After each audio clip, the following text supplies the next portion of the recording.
గురువుకున్న లక్షణం తన ఆయుర్దాయం తాను తగ్గించేసుకుంటాడు. ఈశ్వరుడు ఊపిరుల రూపంలో ఆయుర్దాయాన్ని ఇస్తాడు. నిరంతరం వాక్య నిర్మాణమునందు ఉండడం చేత, మాట్లాడేటటువంటి వ్యాసంగమునందుండే కారణం చేత ఏమవుతుందంటే ఆ ఊపిరి బాగా దీర్ఘవాక్య నిర్మాణం చేయడం, లేకపోతే లఘువాక్య నిర్మాణం చేయడం, లేకపోతే వాక్యాన్ని ఎక్కడెక్కడ విరవాలో అక్కడక్కడ ఆపి ఊపిరి తీసి విడిచిపెట్టిన కారణం చేత లోపల ఆ ఊపిరిల సంఖ్య బాగా ఎక్కువై ఆయుర్దాయం తగ్గిపోతుంది. తగ్గిపోయి తొందరగా శరీరాన్ని విడిచిపెట్టే అవకాశం ఉంటుంది. నాకున్నటువంటి ధర్మం, నాకున్న బలం ప్రజల్ని రక్షించడానికి ఉపయోగం లేకుండా చేసింది అని పౌష్యుడు అన్నాడు. నువ్వు నీ శాపాన్ని ఉపసంహారం చేసేది. నువ్వు బ్రాహ్మణుడవు కనుక ఆ శాపాన్ని ఉపసంహారం చేసేదో కొంతకాలం ఉండిపోయేటట్టుగానో, లేకపోతే తొందరగా అనుభవంలోకి వచ్చేటో, లేకపోతే శాపాన్ని ఉపసంహరిస్తున్నానో అను. వాక్కు యొక్క శక్తిని చెప్తోంది భారతం. అస్త్రము ఎంత గొప్పదో, శస్త్రము ఎంత గొప్పదో అంతకన్నా గొప్పది వాక్కు. హరి ఓం.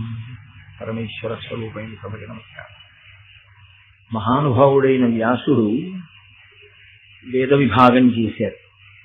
వేదాన్ని ఋగ్వేదము, యజుర్వేదము, సామవేదము, అథర్వణ వేదము అనేటటువంటి 4 పేర్లతో విభాగం చేసి ఆ విభాగము చేయబడినటువంటి వేదాన్ని, ఋగ్వేదాన్నంతటినీ కూడా ఫైలుడు అనబడేటటువంటి శిష్యుడికి ఉపదేశం చేశారు. యజుర్వేదాన్ని వైశంపాయనుడికి ఇచ్చారు. సామవేదాన్ని జైమినికి ఇచ్చారు. అథర్వణ వేదాన్ని సుమంతునికి ఇచ్చారు. ఈ 4 శిష్యుల వలన ప్రశిష్యులు ఏర్పడ్డారు. అంటే వీళ్ళు మళ్ళీ ఆ వేద భాగాన్ని శిష్యులకి చెప్పారు. అందుకే వేదానికి శృతి అని పేరు. శృతి అంటే శృంగం తపహ, చెవికి సంబంధించినది. అది పుస్తకం చూసి చదువుకుంటే వచ్చేది కాదు, స్వరంతో చెప్పాలి. కాబట్టి గురువు గారి దగ్గర కూర్చుని గురువు గారు ఆ మంత్రభాగాన్ని చెప్తూ ఉంటే ఆ స్వరాన్ని పట్టుకుని దాని ప్రకారంగా మంత్రాన్ని ఉచ్చరించగలిగినటువంటి స్థితి శ్రవణము వలన వస్తుంది. కాబట్టి దానికి శృతి అని పేరు. కాబట్టి వేదవ్యాసుడు వేద విభాగం చేసి 4 శిష్యులకు ఇస్తే అది వేద విద్వాంసుల్ని తరువాతి కాలంలో తయారు చేసింది. అష్టాదశ పురాణములను రచించి సూతుడికి ఇచ్చారు. ప్రత్యేకించి భాగవతాన్ని తన కుమారుడైనటువంటి శుకబ్రహ్మకి ఉపదేశం చేసి శుకబ్రహ్మ దాన్ని పరీక్ష మహారాజుకి ఆ భాగవత ప్రవచనం చేశారు. కాబట్టి ఆ 4 శిష్యులు పడైనటువంటి వాడు పైలుడు. పైలుడు మహానుభావుడు, విశేషమైనటువంటి గురుభక్తి తత్పరుడు. గురుభక్తి తత్పరుడైనటువంటి పైలుడి యొక్క శిష్యులలో అత్యంత ముఖ్యమైన శిష్యులలో ఒకడు ఉదంకుడు. ఆ ఉదంకుడు గురువు గారికి అత్యంత వినయంతో శుశ్రూష చేశాడు. అసలు శాస్త్రంలో శిష్యుడికి ప్రత్యేకంగా కొన్ని పేర్లతో పిలుస్తారు. ఆయనకి ఉండేటటువంటి పేర్లలో వినీయుడు అని పేరు.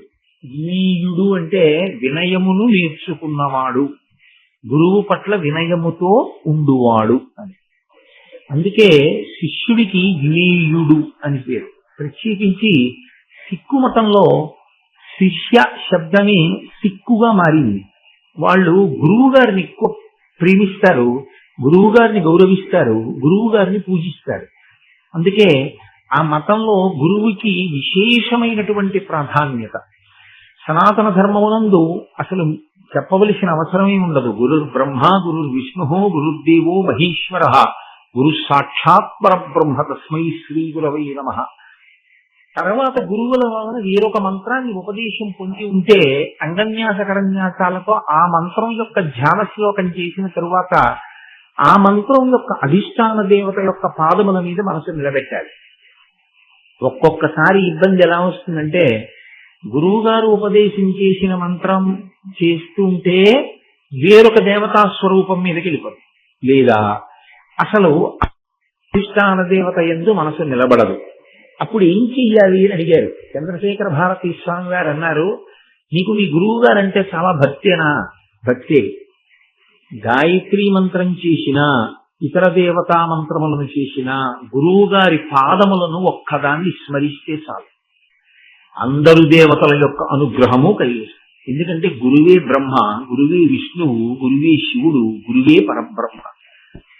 అది గురువు యొక్క శక్తి, శిష్యుడి యొక్క గురా అని మీరు అడిగారు అనుకోండి, గురువు యొక్క శక్తితో సంబంధం ఏముండదు. అన్ని వేళలా గురువు గారే అనుగ్రహించారు అని చెప్పడం కుదరదు కూడా. ఏకలవ్యుడికి ద్రోణాచార్యులు వారు ఎలా అనుగ్రహించారు? కూర్చోబెట్టి పాఠం చెప్పలేదుగా. మీకు ఎంత గురి ఉన్నది అన్నదాన్ని బట్టి మీకు గురువు గారి అనుగ్రహం భాషించడము అన్నది కూడా ఉంటుంది. అందుకే రమణ మహర్షి గురువు గురించి మాట్లాడుతూ శిష్యునకు ఒక వ్యక్తి మీద ఉన్నటువంటి గురికే గురువు అని పేరు అంటారు. ఆ గురుత్వము అన్న మాటకు అర్థం అదే. గురువు అంటే బరువు. ఆయన కన్నా నేను తక్కువ, ఆయన దగ్గర నేను నేర్చుకోవాలి, ఆయన దగ్గర నేను తల వంచాలనేటటువంటి చిన్నతనాన్ని మనం అనుకోవడమే మనం లఘువు.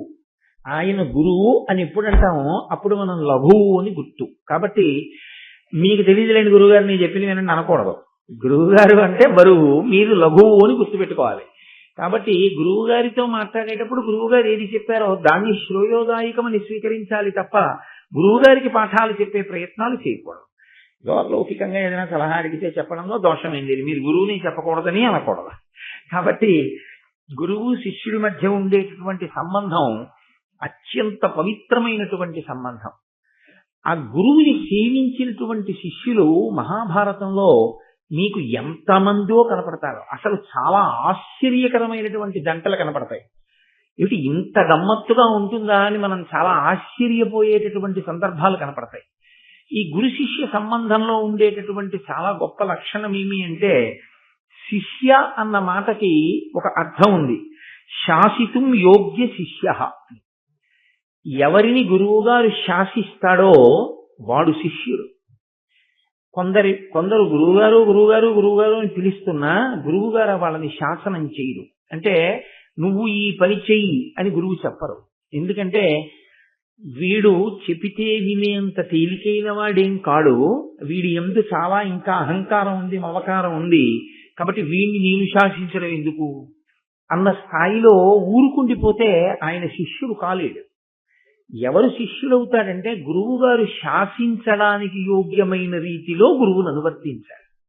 గురువు గారు ఒక మాట చెప్తే తండ్రి చెప్పిన మాట కన్నా గొప్పది అని తల్లి తండ్రి ఈ శరీరాన్ని ఇస్తారు. గురువు మళ్ళీ ఈ శరీరంలోకి రానవసరం లేని జ్ఞానాన్ని ఇస్తాడు. కాబట్టి గురువు గారు చేసిన శాసనాన్ని అనువర్తించిన వాడెవరో ఆయన శిష్యుడు. గురువు గారి తాపత్రయం అంతా ఎప్పుడు ఎలా ఉంటుందంటే, శిష్యుణ్ణి ఎంత వృద్ధిలోకి తీసుకొద్దాం, ఎంత ఆత్మోద్ధరణ కల్పిద్దాం, ఎంత జ్ఞానాన్ని అతను సముపార్జన చేసేటట్లుగా అనుగ్రహిద్దాం. దీనితో పాటుగా లౌకికంగా శిష్యునికి కావలసినటువంటి సమస్త ప్రయోజనములు వనగూడేటట్టుగా కూడా గురువు ప్రార్థన చేస్తూ ఉంటారు.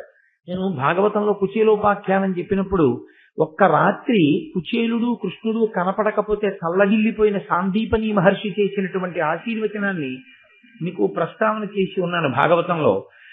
ఆ గురువు యొక్క హృదయం అలా ఉంటుంది, అది వెన్నపూసలా ఉంటుంది. అందుకని ఎప్పుడు శిష్యుని యొక్క అభ్యున్నతి కొరకు గురువు ప్రార్థన చేస్తూ ఉంటాడు. కాకపోతే గురువు గారి దగ్గర శిష్యుడు అనిపించుకోగలిగినంత ప్రేమని సంపాదించుకోవాల్సి ఉంటుంది. అది ఎలా సంపాదించుకోవాలి అని అడిగారు. గురువు గారు వేరొక ప్రయోజనాన్ని కోరుకునేవాడు కాడు. గురువు గారు ఎలా మీరు ఉండాలని కోరుకుంటున్నారో మీరు అలా ఉండడమే గురువు గారికి మీరు చెయ్యగలిగినటువంటి సేవ. రెండవది, శిష్యుడికి ఛాత్రుడు అని ఒక పేరు. ఛత్రము అంటే గొడుగు. గొడుగు ఏం చేస్తుందంటే ఎప్పుడూ గురువు గారి కన్నా లేదా వేసుకున్న వ్యక్తి కన్నా పైన ఉంటుంది. పైన ఉన్నటువంటి గొడుగు యొక్క పని ఏమిటంటే, ఏదో ఈయనకన్నా నేను గొప్పని చెప్పడానికి పైన ఉండదు. తానలా పైన ఉండి పైనుంచి పడే ఎండ, వాన, దుమ్ము, ధూళి ఏది పడినా తన మీద పడేటట్టుగా చేసుకుని గొడుగు కింద ఉన్న వ్యక్తిని కాపాడుకుంటుంటుంది. శిష్యుడు నిరంతరము ఏం చేస్తుంటాడంటే, మా గురువు గారు డస్సిపోకుండా, మా గురువు గారు సొక్కిపోకుండా ఉంటే, ఆయనకి మరికొంత కాలం మిగిలితే ఆ మిగిలిన కాలాన్ని ఆయన ఇంకా బాగా వేదాధ్యయనానికి, ఇంకా బాగా ఈశ్వరుని యొక్క సేవకి, ఆయన ఇంకా బాగా గ్రంథాలని పఠించడానికి వినియోగించుకుంటే దాని వలన అమృతత్వం కలిగినటువంటి గురువు ఆ విద్య దాచుకోకుండా మళ్ళీ 10 మందికి పంచి పెడతారు. కాబట్టి ఆ గురువు కొన్ని వేల మందికి అందించడానికి వీలుగా ఆయనకి ఎక్కువ సమయం మిగిలేటట్టు నేను చెయ్యాలి. 2, గురువుకున్న లక్షణం తన ఆయుర్దాయం తాను తగ్గించేసుకుంటాడు. ఈశ్వరుడు ఊపిరుల రూపంలో ఆయుర్దాయాన్ని ఇస్తాడు. నిరంతరం వాక్య నిర్మాణమునందు ఉండడం చేత మాట్లాడేటటువంటి వ్యాసంగమునందుండే కారణం చేత ఏమవుతుందంటే ఆ ఊపిరి బాగా దీర్ఘవాక్య నిర్మాణం చేయడం, లేకపోతే లఘువాక్య నిర్మాణం చేయడం, లేకపోతే వాక్యాన్ని ఎక్కడెక్కడ విరవాలో అక్కడక్కడ ఆపి ఊపిరి తీసి విడిచిపెట్టిన కారణం చేత లోపల ఆ ఊపిరిల సంఖ్య బాగా ఎక్కువై ఆయుర్దాయం తగ్గిపోయి తొందరగా శరీరాన్ని విడిచిపెట్టే అవకాశం ఉంటుంది. ఆయుర్దాయాన్ని తనకి తాను తగ్గించేసుకుంటున్నాడు తెలిసి కూడా. అలా ఎక్కువ మాట్లాడడం వల్ల నా ఆయుర్దాయం క్షీణించిపోతోందని తెలుసు. 2, మనుష్యునికి భగవంతుని ఇచ్చినటువంటి అద్భుతమైన కానుక స్వరపేటిక. ఆ స్వరపేటికకి ఒక లక్షణం ఉంటుంది, అది అరిగిపోతుంది. అది కాలక్రమంలో మాట్లాడగా జీర వచ్చేసి క్రమక్రమంగా అది మూగపోతుంది. ఆ స్వరపేటిక పనిచేయదు. అలా ఎంతమందో అటువంటి స్థితిని పొందారు. ఇది తెలిసి మాట్లాడుతూనే ఉంటాడు గురువు. ఎవరి కొరకు ఇది అంటే త్యాగేనైకే అమృతత్వమానసు. అయ్యో నేను చెప్పకపోతే ఇంక నేను చదువుకున్న చదువు ఎందుకు, పోతే పోని స్వరపేటిక, తగ్గిపోతే తగ్గిపోని ఆయుర్దాయం, నా వల్ల 10 మందికి ఉపయోగం కలిగితే నాకు అంతకన్నా ఏం కావాలని మాట్లాడతాడు గురువు. తన శరీరాన్ని స్వరపేటికనే త్యాగం చేస్తున్న గురువు మీ దగ్గర నుంచి ఏం కోరుకుంటాడని మీరు ఊహిస్తారు? అంత పెద్దవే విడిచిపెట్టిన వాడు ఇంకేది కోరుకున్నట్టు. కాబట్టి ఏం చేయమందంటే ఛత్రమై నిలబడమని చెప్పింది. మిగిలిన సమయాలలో ఆయన అంత డస్సిపోకుండా ఆయనకి నువ్వు విశ్రాంతినివ్వగలిగితే కనీసం ఆయన ఆయుర్దాయం మరికొంత పెరుగుతుంది. కాబట్టి గురువుని చంపుకోవడం అంటే గురువుని ఇబ్బంది పెట్టడం, గురువుని కాపాడుకోవడం, బ్రతికించుకోవడం అంటే గురువు గారిని ఖేద పెట్టకుండా ఆయనని అనువర్తించడం. ఈ లక్షణములు ఎవరు తెలుసుకుని అనువర్తిస్తారో వాడికి శిష్యుడు అని పేరు. అందుచేత గురువు చేత శాసింపబడతాడు. కేవలము చదువుకోవడం కాదు, చదువుకోవడంతో పాటుగా ఈ విషయాన్ని చూస్తూ ఉంటారు. అసలు ఇంకొక పెద్ద రహస్యం ఏంటంటే ఇప్పుడు నేను చెప్పేటటువంటి ఈ ప్రక్రియ మామూలుగా ఇవాళ ఉన్న రోజుల్లో పరిస్థితిని నేను అన్వయం చెయ్యట్లేదు. ఇది చాలా తక్కువకు అన్వయం అవుతుంది. పూర్వం గురువు గారి ఆశ్రమానికి వెళ్లి విద్యార్థులు చదువుకునేవారు. అప్పుడు గురుపత్ని అన్నం పెడుతుంది వీళ్ళకి. గురుపత్ని కోరికంతా ఏముంటుంది? తన సౌభాగ్యం మీదే ఉంటుంది. ఆయన అలా ఉండాలి, నేను పసుపు కుంకాలతో ఉండాలని ఉంటుంది. కాబట్టి గురువు గారి యొక్క ప్రాణరక్షణ కొరకు, గురువు గారిని రక్షించుకోవడం కొరకు చేసేటటువంటి శుశ్రూష గురుపత్ని యొక్క అనుగ్రహానికి కారణమవుతుంది. గురుపత్ని యొక్క అనుగ్రహం గురువు గారి అనుగ్రహంతో సమానమే. కాబట్టి పూర్వం అంత జాగ్రత్తగా అనువర్తించడం అనేటటువంటిది లోకంలో ఉండేది. నన్నయ్య గారు మహానుభావుడు భారతాన్ని ఆంధ్రీకరిస్తూ ఉదంకోపాఖ్యానాన్ని ప్రారంభం చేస్తూ ఆయన ఒక మాట అన్నారు. పైలుడి దగ్గర శిష్యరికం చేసేటటువంటి ఉదంకుడు గురువు గారి దగ్గర పాఠాలు నేర్చుకున్నాడు. పైలుడు ఏం చెప్పాడు, ఉదంకుడు ఏం నేర్చుకున్నాడు, దాని గురించి చాలా అందమైన పద్యం ఒకటి చేస్తూ, గురుకులమునందు గురులకు పరిచర్యలు నర్చి తానపరిమిత నిష్ఠాపరుడై జ్ఞానము వడసెన గురుదయ అణిమాది కాష్టగుణములతోడం. ఆయన ఎలా చదువుకున్నాడో చెప్తున్నారు. గురువు గారి దగ్గర చదువుకోవడం అంటే గురువు గారు ఏమైపోయినా పర్వాలేదని చదువుకోవడం కాదు. గురువు గారి దగ్గర నేర్చుకోవడం అంటే అలా ఉండాలి వినయం. గురుకులమునందు గురులకు పరిచర్యలు నర్చి, గురువు గారికి సేవ చేస్తూ, గురుపత్నికి సేవ చేస్తూ, గురువు గారి ఆశ్రమమునందు సేవ చేస్తూ. అసలు ఆశ్చర్యకరమైన విషయాన్ని ఒకదాన్ని శాస్త్రం ప్రతిపాదన చేస్తుంది. గురువు గారి ఇల్లు దేవాలయము అంది శాస్త్రం. దేవాలయములోనికి మీరు ఎప్పుడు పడితే అప్పుడు వెళ్ళడం కుదరదు, ఎలా పడితే అలా వెళ్ళడం కుదరదు. దేవాలయ తుల్యమైనటువంటి గురువు గారి ఇంట్లోకి మాత్రం ఆర్తితో ఉండి కూడా ప్రవేశించవచ్చు. కానీ గురువు గారు ఇబ్బంది పడేలా మాత్రం అస్తస్థమానం గురువు గారింటికి వెళ్ళి ఇబ్బంది పెట్టకూడదు. నేను మీకు యథార్థం చెప్తున్నాను, నాకు అన్నిటికన్నా జీవితంలో చాలా భయమైన విషయం మా గురువు గారింటికి వెళ్ళడమే. ఇప్పటికీ నేను మా గురువు గారింటికి కొన్ని నెలలకి ఒక్క పర్యాయమే వెళతాను. అది కూడా 1000 మార్లు నేను వారికి విజ్ఞాపన చేసి చాలా బలీయమైన కారణం ఉంది, నేను వెళ్ళవలసి ఉంటుంది అంటే అప్పుడు గురువుగారి అనుమతి తీసుకుని వెళ్ళి వారి దగ్గరికి వెళ్ళినప్పుడు వారు మాట్లాడటమే, నేను మాట్లాడడం అనేటటువంటిది బహు తక్కువగా గురువుగారు మాట్లాడింది విని ఎంత తొందరగా పని పూర్తి చేసుకోగలిగితే అంత తొందరగా వారి ఊపిరికి ఖేదం కలగకుండా చూసుకుని లేచి వస్తాను. యథార్థంగా చెప్పాలంటే నేను మా గురువు గారి ఇంటికి వెళ్ళిన దానికన్నా మా గురువు గారు నా దగ్గరికి వచ్చిన సందర్భాలే ఎక్కువ ఉంటాయి. ఆయన ప్రేమ అటువంటిది. నేను ఇక్కడ భారతం చెప్తున్నాను అంటే అనేక సందర్భాల్లో నేను ఉపన్యాసాలు చేస్తుంటే పరమ ప్రీతితో లోపలికి వస్తే వెంటనే నేను వేదిక దిగి నమస్కారం చేస్తానని మా గురువు గారు ఆ చివరి ఎక్కడో ఎవ్వరికి కనపడకుండా కూర్చుని వింటారు. విని నాన్న ఈ ఘట్టాన్ని ఇంకా ఇంత బాగా చెప్పచ్చు లేదా, ఇవాళ నువ్వు చెప్పిన దాని వల్ల నా మనసు రంజిల్లిందిరా అని రాత్రి ఫోన్ చేసి చెప్తారు. ఆయనకి సంతోషం కలిగితే ఆయనే అకస్మాత్తుగా వస్తారు. గురువుగారి అనుగ్రహము అంటే గురువుగారు ఇబ్బంది పడకుండా చూడడంలోనే ఎక్కువ ప్రాధాన్యత. అదే గురు పరిచర్య అన్న మాటకు అర్థం. కాబట్టి గురుకులమునందు గురులకు పరిచర్యలు నర్చి తానపరిమిత నిష్ఠాపరుడై జ్ఞానము పడచెను. నిష్ఠ ఆచార సంబంధము. గురువు గారి దగ్గర వింటే వచ్చేస్తుంది అనుకోవడం తప్పు. దానికి తగినట్లుగా ఆచరణాత్మకము కావాలి, ఆచరణ కూడా ఉండాలి, ఆచరించి చూపించాలి. గురువు గారు ఏం చెప్పారో దాన్ని త్రికరణ శుద్ధిగా ఆచరణ చేస్తే గురువు విశేషమైనటువంటి తృప్తిని పొందుతాడు. అలా చెయ్యడం వల్ల గురువు గారి యొక్క అనుగ్రహం కలిగింది ఉదంకుడికి. కలిగితే ఏమైంది? అణిమాదికాష్ట గుణములతోడన్ ఆయన విద్యలు నేర్చుకున్నాడు. దాంతో పాటుగా అణిమ, గరిమ, లఘిమ ఇటువంటి అష్టసిద్ధులు కూడా ఆయనకు వచ్చేసాయి. ఆయన అనుకుంటే గాలిలో వెళ్ళిపోగలడు, ఆయన అనుకుంటే ఎక్కడేం జరుగుతోందో తెలుసుకోగలడు. అలా అష్టసిద్ధులు ఆయనకి వశం అయ్యాయి.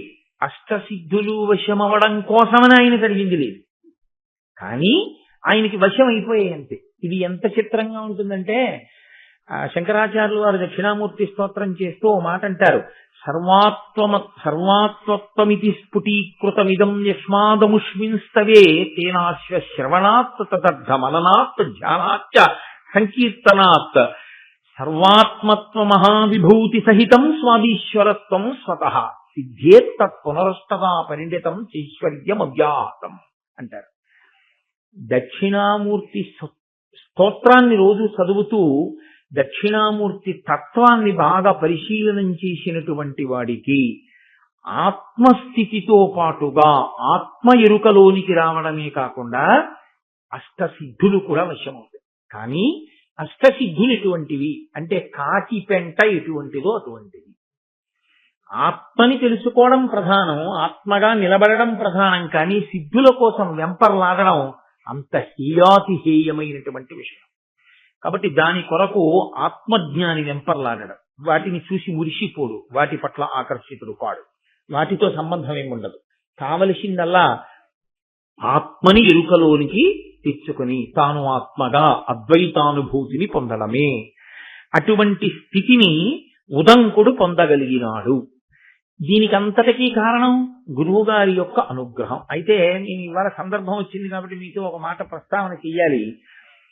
ఆశ్రమ నియమము అని మనకి శాస్త్రంలో ఒక మాట, అది చాలా గమ్మత్తైనటువంటి మాట. నియమము దేన్ని బట్టి ఉంటుంది అంటే ఆశ్రమమును బట్టి ఉంటుంది. ఆశ్రమము అంటే నేను ఏదో ఎవరో ఉండే ఆశ్రమాల గురించి మాట్లాడుతున్నానని మీరు అనుకోకూడదు. మనమే జీవితంలో పుట్టినది మొదలు కొన్ని ఆశ్రమాల్లో ఉంటాం. బ్రహ్మచర్యాశ్రమము, గృహస్థాశ్రమంలో ప్రవేశించడానికి పూర్వం బ్రహ్మచర్యంలో ఉంటాడు. బ్రహ్మచర్యాన్ని విడిచిపెట్టాడు అంటే గృహస్థాశ్రమము, తర్వాత వానప్రస్థాశ్రమము, తర్వాత సన్యాసాశ్రమము. ఈ 4 ఉంటుంటారు జనులు. ఇందులో ఏ ఆశ్రమాన్ని బట్టి ఆ ఆశ్రమానికి నియమం ఉంటుంది తప్ప ఒక ఆశ్రమంలో ఉన్నటువంటి వాడు వేరొక ఆశ్రమంలో ఉన్నవాడి నియమాన్ని పరిపాలన చేయకూడదు, అలా బ్రతకకూడదు, తప్పది. నీవు గృహస్థాశ్రమంలో ఉంటే నువ్వు గృహస్థుగానే బ్రతకాలి తప్ప నువ్వు బ్రహ్మచారి ఆశ్రమ నియమాన్ని నువ్వు పాటించకూడదు. బ్రహ్మచర్యాశ్రమమునందున్నవాడు గృహస్థాశ్రమంలో ఉండే నియమాన్ని బ్రహ్మచారి పాటించకూడదు. బ్రహ్మచర్యాశ్రమమునందున్నవాడు వానప్రస్థాశ్రమంలో ఉన్న నియమాన్ని పాటించకూడదు. ఎవరో సన్యాసిని చూశాయని చెప్పిన బోధలు విని నువ్వు గృహస్థుగా ఏం ఆచరించాలో ఆచరించాలి, కానీ సన్యాసి జీవితాన్ని నువ్వు గృహస్థుగా అనుకరించకూడదు. ఏది ఎక్కడ నువ్వు పాటించాలో అవి మాత్రమే పాటించాలి. కాబట్టి ఆశ్రమ నియమ పాలనం అనేటటువంటిది సనాతన ధర్మమునందు ఆచారకాండలో అత్యంత ప్రధానమైనటువంటి లక్షణం.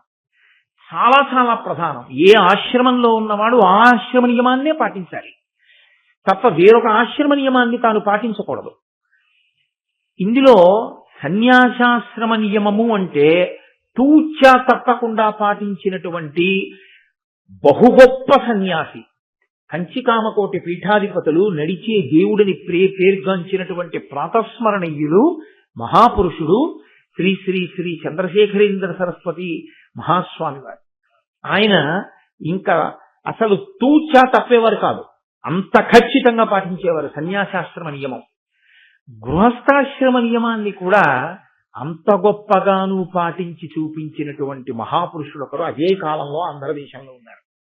తాడేపల్లి రాఘవనారాయణ శాస్త్రి గారని ఈ సభలో ఉన్నటువంటి పెద్దలు కొంతమందికి తెలిసి ఉంటుంది. తాడేపల్లి రాఘవనారాయణ శాస్త్రి గారంటే ఎంతటి మహాపురుషుడో తెలుసా అండి? వారి శరీరం విడిచిపెట్టిన తర్వాత వారి శరీరాన్ని అగ్ని యందు వేయించారు. ఆయన చితాభస్మంలోంచి బాలాస్వరూపం వచ్చింది. అంటే ఆయన ఎంత ఉపాసన చేశారో మీరు ఆలోచించండి. ఆయన గృహస్థాశ్రమంలో వాళ్ళ గురువు గారు చెప్పిన మాట నమ్ముకున్నారు ఆయన. అది గురువు మీద విశ్వాసం అంటే, అది గురి అంటే. ఆయన కటిక దరిద్రం అనుభవించారు ఒకప్పుడు. ఎంత కటిక దరిద్రం అంటే అమ్మవారి పూజ చేశాక నైవేద్యం పెట్టడానికి ఇంట్లో అటుకులు కాదు, అటుకు కూడా లేదు, ఏమీ లేవు. ఒకరి దగ్గరికి వెళ్ళి ఆయన చెయ్యి చాపేవారు కాదు. అందుకని ఆయన మంచినీళ్లు తెచ్చి అక్కడ పెట్టి మంచినీళ్లు నైవేద్యం చేసేవారు అమ్మవారు. అదే ఆయన తాగేవారు. కాబట్టి మంచినీళ్లు నైవేద్యం పెట్టేవారు. కటిక దరిద్రంతో బాధపడుతూ పక్క ఇంటి వారికి కూడా చెప్పకుండా ఇల్లాలు కూడా అటువంటి తల్లి. నిజంగా ఈ గృహస్థాశ్రమంలో ఉన్న వాళ్ళ ఇంట్లో ఉండవలసినటువంటి మూర్తి తాడేపల్లి రాఘవనారాయణ శాస్త్రి గారు భార్య. ఆయన 27 పర్యాయములు లలితా సహస్రనామ స్తోత్రంతో అమ్మవారిని పూజ చేసి కటిక దరిద్రంలో 27 పర్యాయములు మంచినీటిని లలితా అమ్మవారికి నైవేద్యం చేశారు. చేసి ఆయన ఇంకొకసారి లలితా సహస్రం చదవడానికి ఓపిక లేదు. అప్పటికే అన్నం తిని చాలా రోజులు అయిపోయింది. లలితా సహస్రం చదవబోయి మాదన్ను పడిపోయింది. స్పృహ తప్పిపోతూ ఇంకా నోటి వెంట పలుకు పలకలేక, అప్పుడు కూడా గురువు గారి మాట మీదే నమ్మకం. గురువు గారు నాకు ఈ మంత్రం ఇచ్చారు, పరదేవత ఉన్నది అని చెప్పారు, నన్ను కాపాడుతుంది పరదేవత, ఆయన నమ్మకం అంతే. ఆయన సొమ్మసిల్లు పేరు పూజామందిరంలో. పరదేవత నిజంగా వచ్చి కూర్చుని ఆయన తల ఎత్తి చేత్తో పట్టుకుని పాయసాన్నం తీసి ఆయన నోట్లో పెట్టి పసిబిడ్డకి తినిపించినట్లు తినిపించారు అంతే. ఇక రాఘవనారాయణ శాస్త్రి గారి జీవితంలో వెనక్కి తిరిగి చూడలేదు. ఆ రాఘవనారాయణ శాస్త్రి గారి దగ్గరికి చంద్రశేఖరేంద్ర సరస్వతి స్వామి వారు ఏమైనా అనుమానాలుంటే శిష్యుల్ని రాఘవనారాయణ శాస్త్రి గారి దగ్గర కనుక్కోండి అని పంపించేవారు. అంతటి ఉపాసకుడు వారు. బయటికి వస్తే ఆచారం పాడవుతుంది, గృహస్థాశ్రమ ధర్మపు ఆచారం అని బాధపడుతుంటే పరమాచార్య స్వామి వారి బ్రహ్మరథం ఎక్కొచ్చారు. బ్రహ్మరథం అంటే వేదం చదువుకున్న వాళ్ళు పల్లకి మోస్తారు, అలా వస్తే బ్రహ్మరథం అంటారు. వేదం చదువుకున్న వాళ్ళు కామాక్షి కామాక్షి, అడుగు తీస్తే కామాక్షి, అడుగేస్తే కామాక్షి. మొన్న మనం కంచి వెళ్ళినప్పుడు ఆ పల్లకీలు చూశాం కదా, ఆ పల్లకీలు పట్టుకుని వస్తుంటే రాఘవనారాయణ శాస్త్రి గారి ఇంటికి వచ్చి ఇంట్లో దిగి, అది మహానుభావులు గురువులంటే. పరమాచార్య స్వామి వారు అన్నారు, ఏమి నీ ఆచారానికి ఇబ్బంది వస్తోందని బెంగపెట్టుకుంటున్నావా? ఇవాళ మీ ఆచారానికి మేము కొత్తగా రక్ష కడుతున్నాం, మీకు ఇబ్బంది కలగదని శాలువా తీసి కప్పారు. పరమాచార్య స్వామి వారి శాలువా కప్పడం అంటే అంగరక్ష కట్టేది. ఆ శాలువా కప్పారు. కప్పి ఇంకా మీకు బెంగలేదు, మీరు బయటికి వచ్చినా మీకేమి ఇబ్బంది కలగదన్నారు. ఆ గురు శిష్య సంబంధం ఎటువంటిదో తెలుసా అండి? గురువు గారంటే ఎలా ఉంటుంది అంటే, మహాభారతంలో నన్నయ్య గారు ఉత్తిని ఇచ్చారా, ఒక్కొక్క పద్యం వెనక ఎంత తాపత్రయం ఉందో. వ్యాస హృదయం ఎంత పరవశించిందో, అయ్యో నా జాతి చెప్పుకోవాలి వాళ్ళకని. పరమాచార్య స్వామి గారు కూర్చునుండగా తాడేపల్లి రాఘవనారాయణ శాస్త్రి గారు వాళ్ళ నాన్నగారు రామామృతము అని ఒక గ్రంథాన్ని రచించారు. ఆ గ్రంథం ఆయన దగ్గర చదువుదామని వెళ్ళారు. అయితే లోపలికి రమ్మన్నారు పరమాచార్య స్వామి. ఆయన వచ్చి చదువుతున్నారు ఆ పుస్తకం.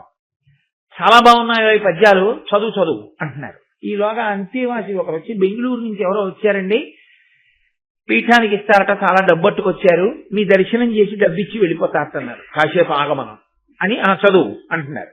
ఈయన చదువుతున్నారు. ఆయన మళ్ళీ వచ్చాడు, ఆయన వెళ్ళిపోవాలట, ఒక్కసారి వచ్చి డబ్బిచ్చి వెళ్ళిపోతారట అన్నారు.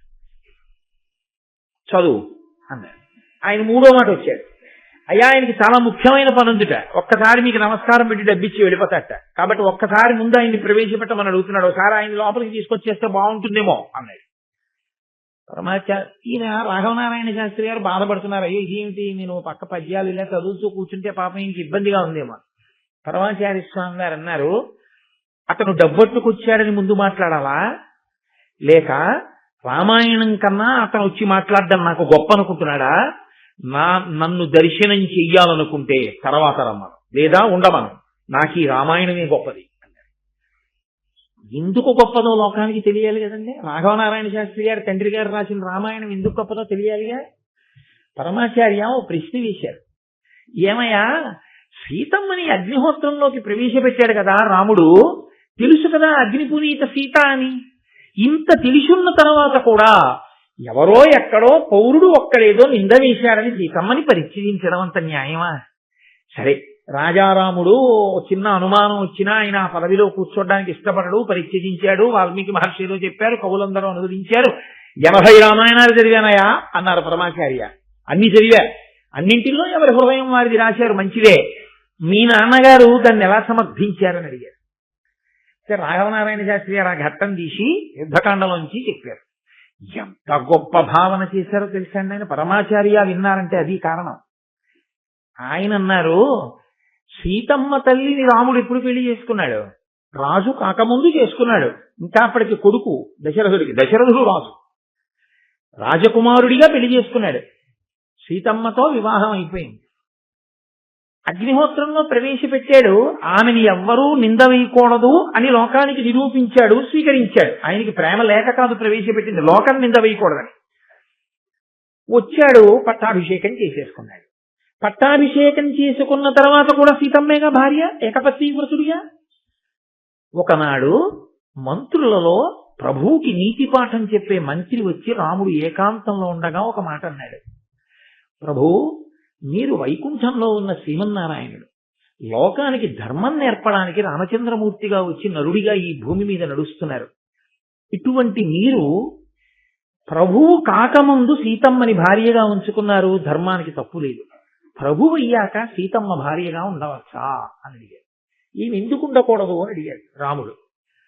ప్రభువు భూమిపతి, భూమిపతి అంటే ఈ భూదేవికి భర్త ప్రభువు. అప్పుడు సీతమ్మ మీకేమవుతుంది? మీరు పట్టాభిషేకం అవగానే భూమి భర్త, మీరు భూమి భర్తగా పట్టాభిషేకం చేసుకుంటే సీతమ్మ పక్కన భార్యాస్థానంలో ఉండకూడదు. మీరు పట్టాభిషేకం చేసుకోనంతసేపు సీతమ్మ మీకు భార్యగా ఉండొచ్చు. ప్రభు ఇప్పుడు ధర్మం నడిచిందా అన్నాడు.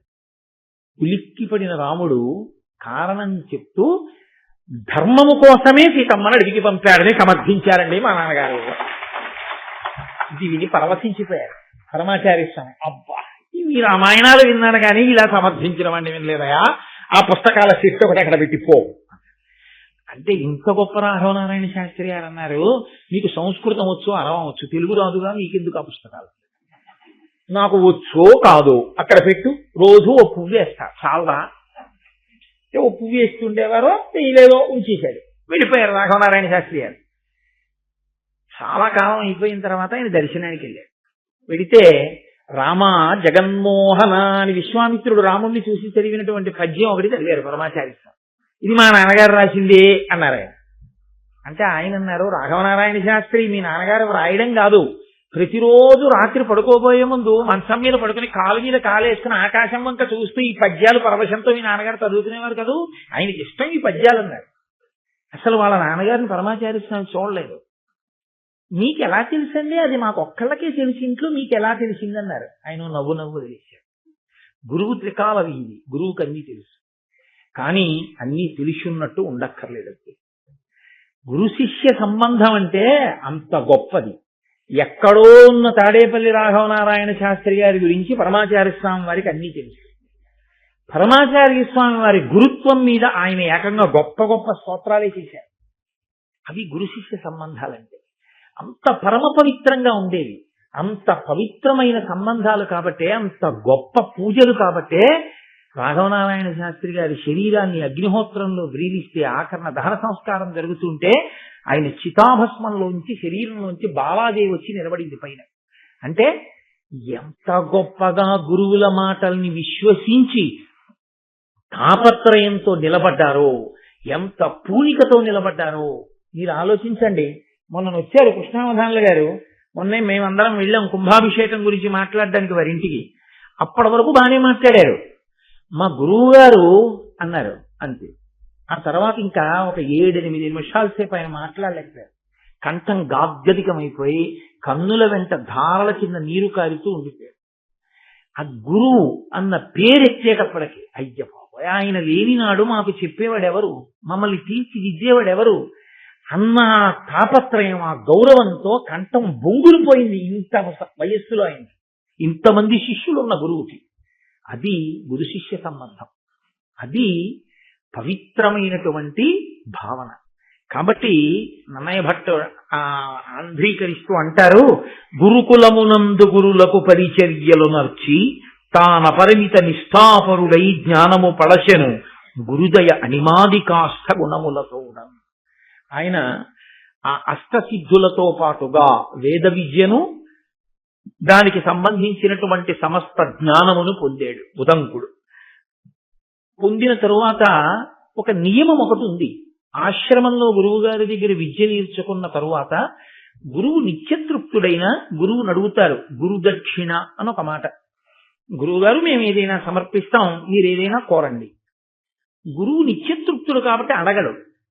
ఒక్కొక్కతో ఏదైనా తన జీవనం గడవడానికో 10 మంది శిష్యులకి పాఠం చెప్పడానికో అన్నం పెట్టడానికో ఆయన ఏదైనా కోరిక కోరితే కోరచ్చు. పైలుడు ఒక చిరునవ్వు నవ్వన్నాడు, నాకేం కావాలయా, నాకేం అక్కర్లేదు అంటే. ఉదంకుడు అన్నాడు, గురువు గారి దగ్గర ఆశ్రమంలో ఇన్ని నేర్చుకుని గురువు గారికి దక్షిణ ఇవ్వకుండా వెళ్ళిపోకూడదు. కాబట్టి నేను మీకు దక్షిణ ఇవ్వాలనుకుంటున్నాను, మీరేమైనా అడగండి అన్నాడు. ఆయన చిరునవ్వు నవ్వి ఊరుకున్నాడు. ఇప్పుడు గురువు గారు మాట్లాడటం లేదు. గురువు గారితో సమాన స్థాయి ఎవరిది అక్కడ? గురుపత్నిది.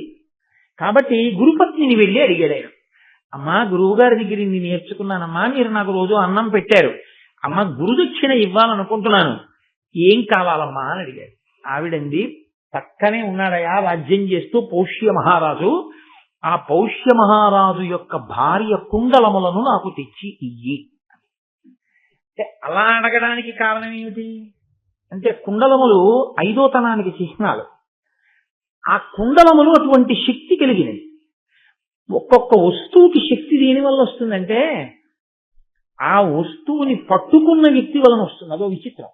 లోకంలో అత్యంత గొప్ప వ్యక్తి, గొప్ప ఈశ్వరారాధన చేసేటటువంటి వ్యక్తి చాలా కాలం ముట్టుకున్నటువంటి కళాన్ని మీకు ఇచ్చారనుకోండి, ఆ కళానికి ఒక పవిత్రత ఉంటుంది. మీరు సరిగ్గా ఉంచుకుంటే ఉంటుంది, మీరు విరిచేస్తే పోతుంది ఆ పవిత్రత. కాబట్టి గురువుల దగ్గర నుంచి వచ్చినటువంటి పూతిక పుల్లకి కూడా శక్తి ఉంటుంది. ఎందుకంటే అది వారి శక్తి వలన ఆ వస్తువులోనికి ప్రవేశిస్తుంది. అది వారికి ఉండేటటువంటి గుణం. అందుకే మీరు కొంచెం జాగ్రత్తగా చూస్తే అగ్నికి ఆకర్షణ శక్తి ఉంటుంది. అగ్నికి కేవలము కాల్చడమే కాదు, ఆకర్షిస్తుంది.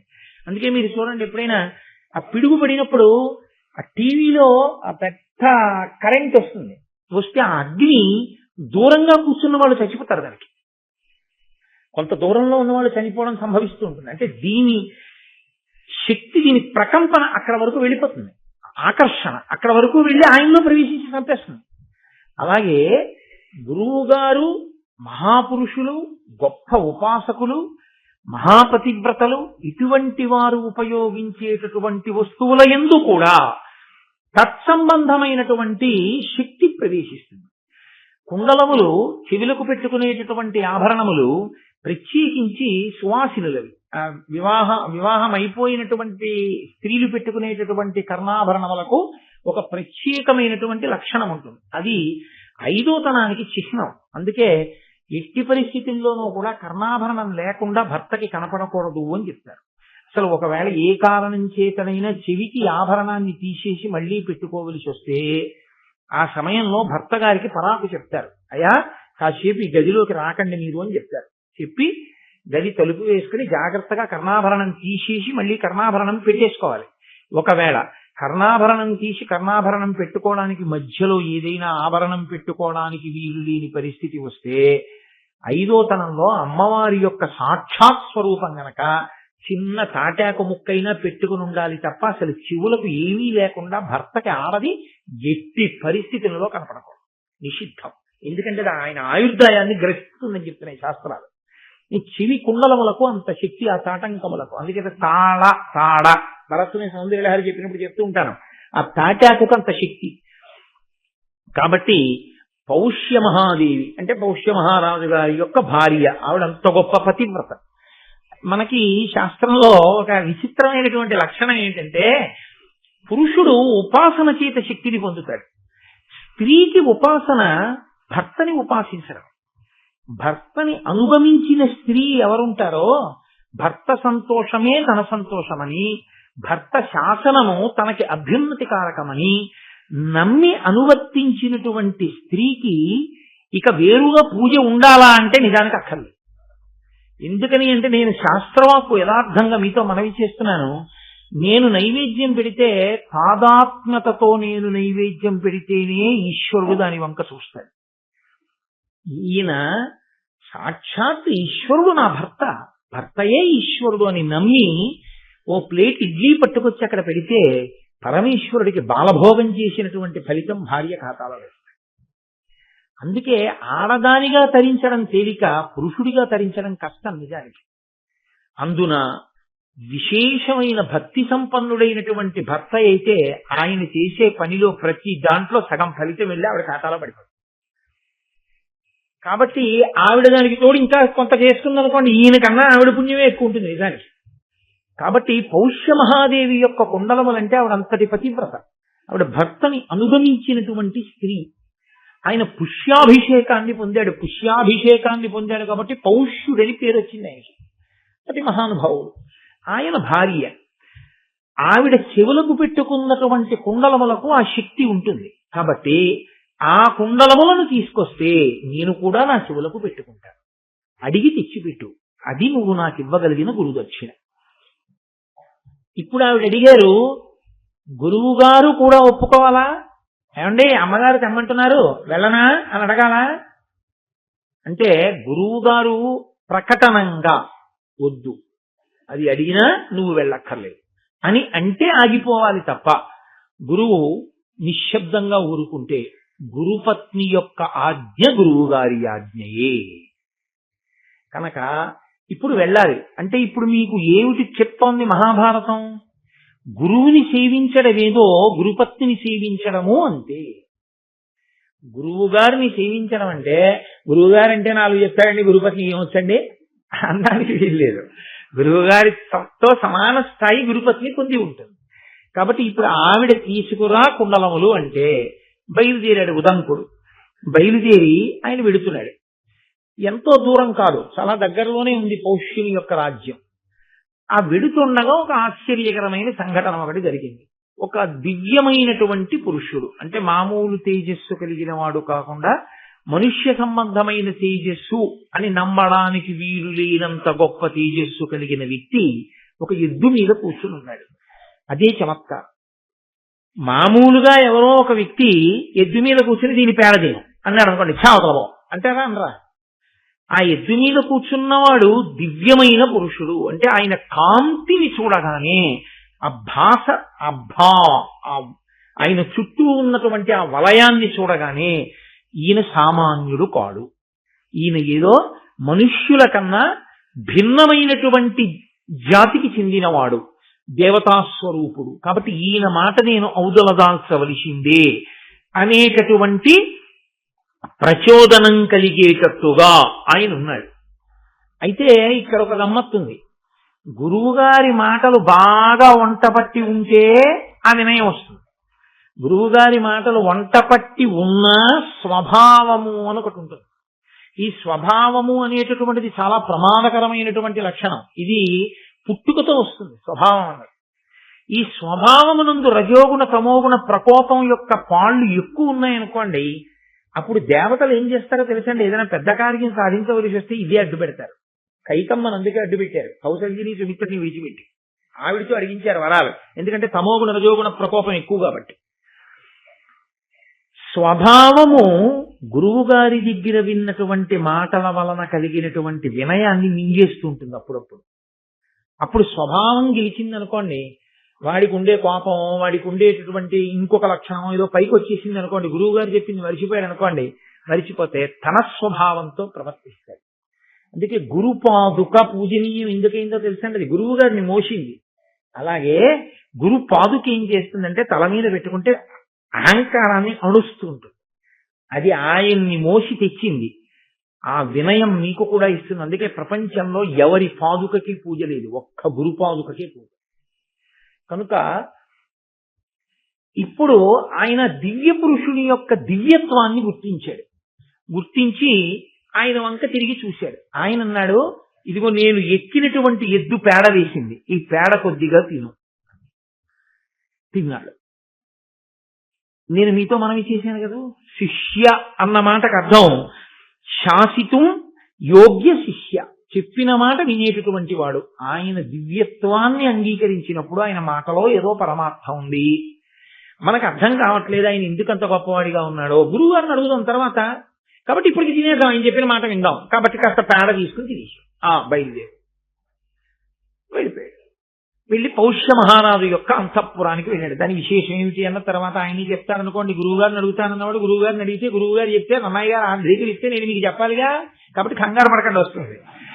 కాబట్టి ఇప్పుడు ఉదంకుడు పౌష్య మహారాజు దగ్గరికి వెళ్ళాడు. దేని కొరకు వచ్చామని అడిగాడు. అడిగితే పౌష్య మహారాజుని ఈయనన్నాడు, నేను గురుదక్షిణ ఇవ్వాలి అని బయలుదేరి వచ్చాను. నా గురువు యొక్క భార్య గురుపత్ని, మా అమ్మ వంటి ఆవిడ నీ భార్య కుండలములు అడిగిందండి. ఇవ్వచ్చా రాజు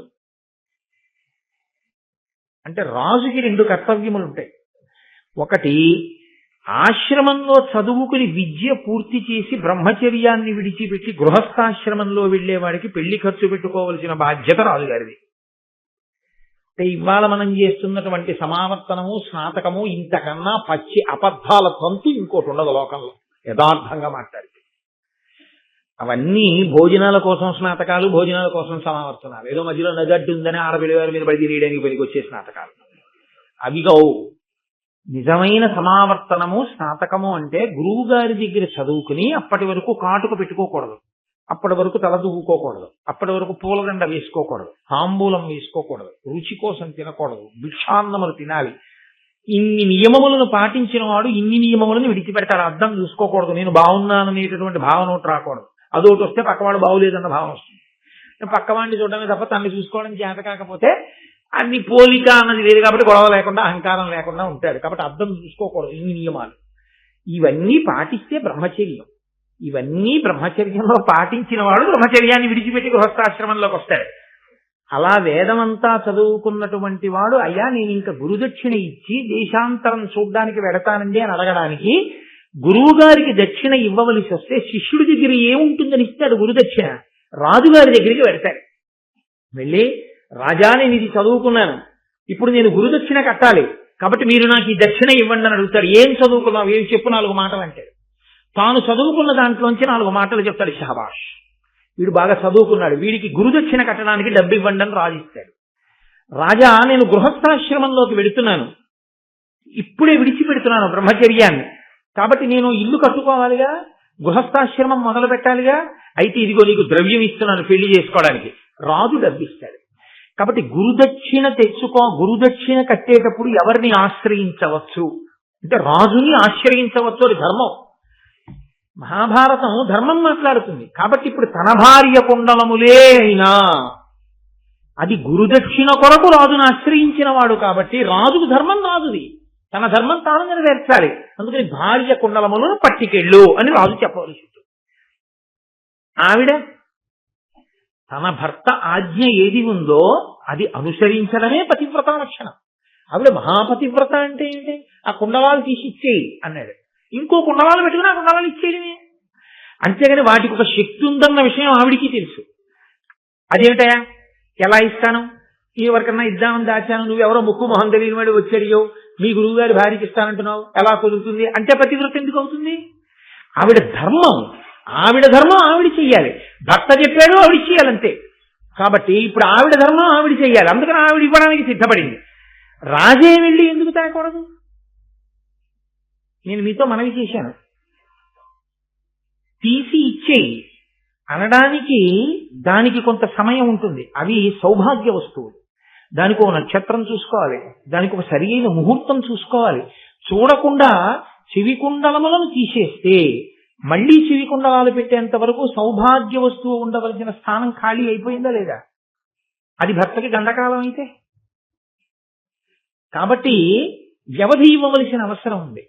నువ్వు వెళ్ళి అడుగు, ఆవిడ ఇస్తుంది. ఆవిడికి తెలుసు శాస్త్రం కాబట్టి ఆవిడ చూసుకుని ఇవాళ ద్వాదశి కదండి, కాబట్టి మీరు రేపు ఉదయం 11 గంటలకి రా బాబు, నీకు కుండల వలిస్తాను అని ఆవిడేదో ఆ కుండలాన్ని మార్చుకుని ఇవ్వవలసి ఉంటుంది. ఎక్కడి ధర్మం అక్కడే.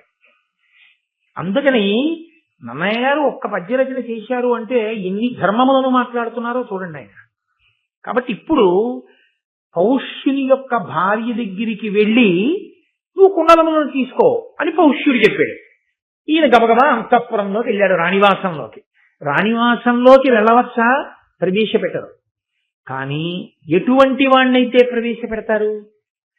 ఆయన యొక్క బ్రహ్మజ్ఞానం అటువంటిది, ఆయన చదువుకున్న వేదం అటువంటిది.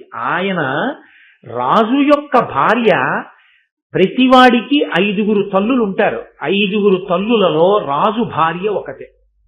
గురువు గారి దగ్గర చదువుకుని వచ్చినవాడు, గురుదక్షిణ కట్టడానికి వచ్చినవాడంటే చదువు పూర్తయింది.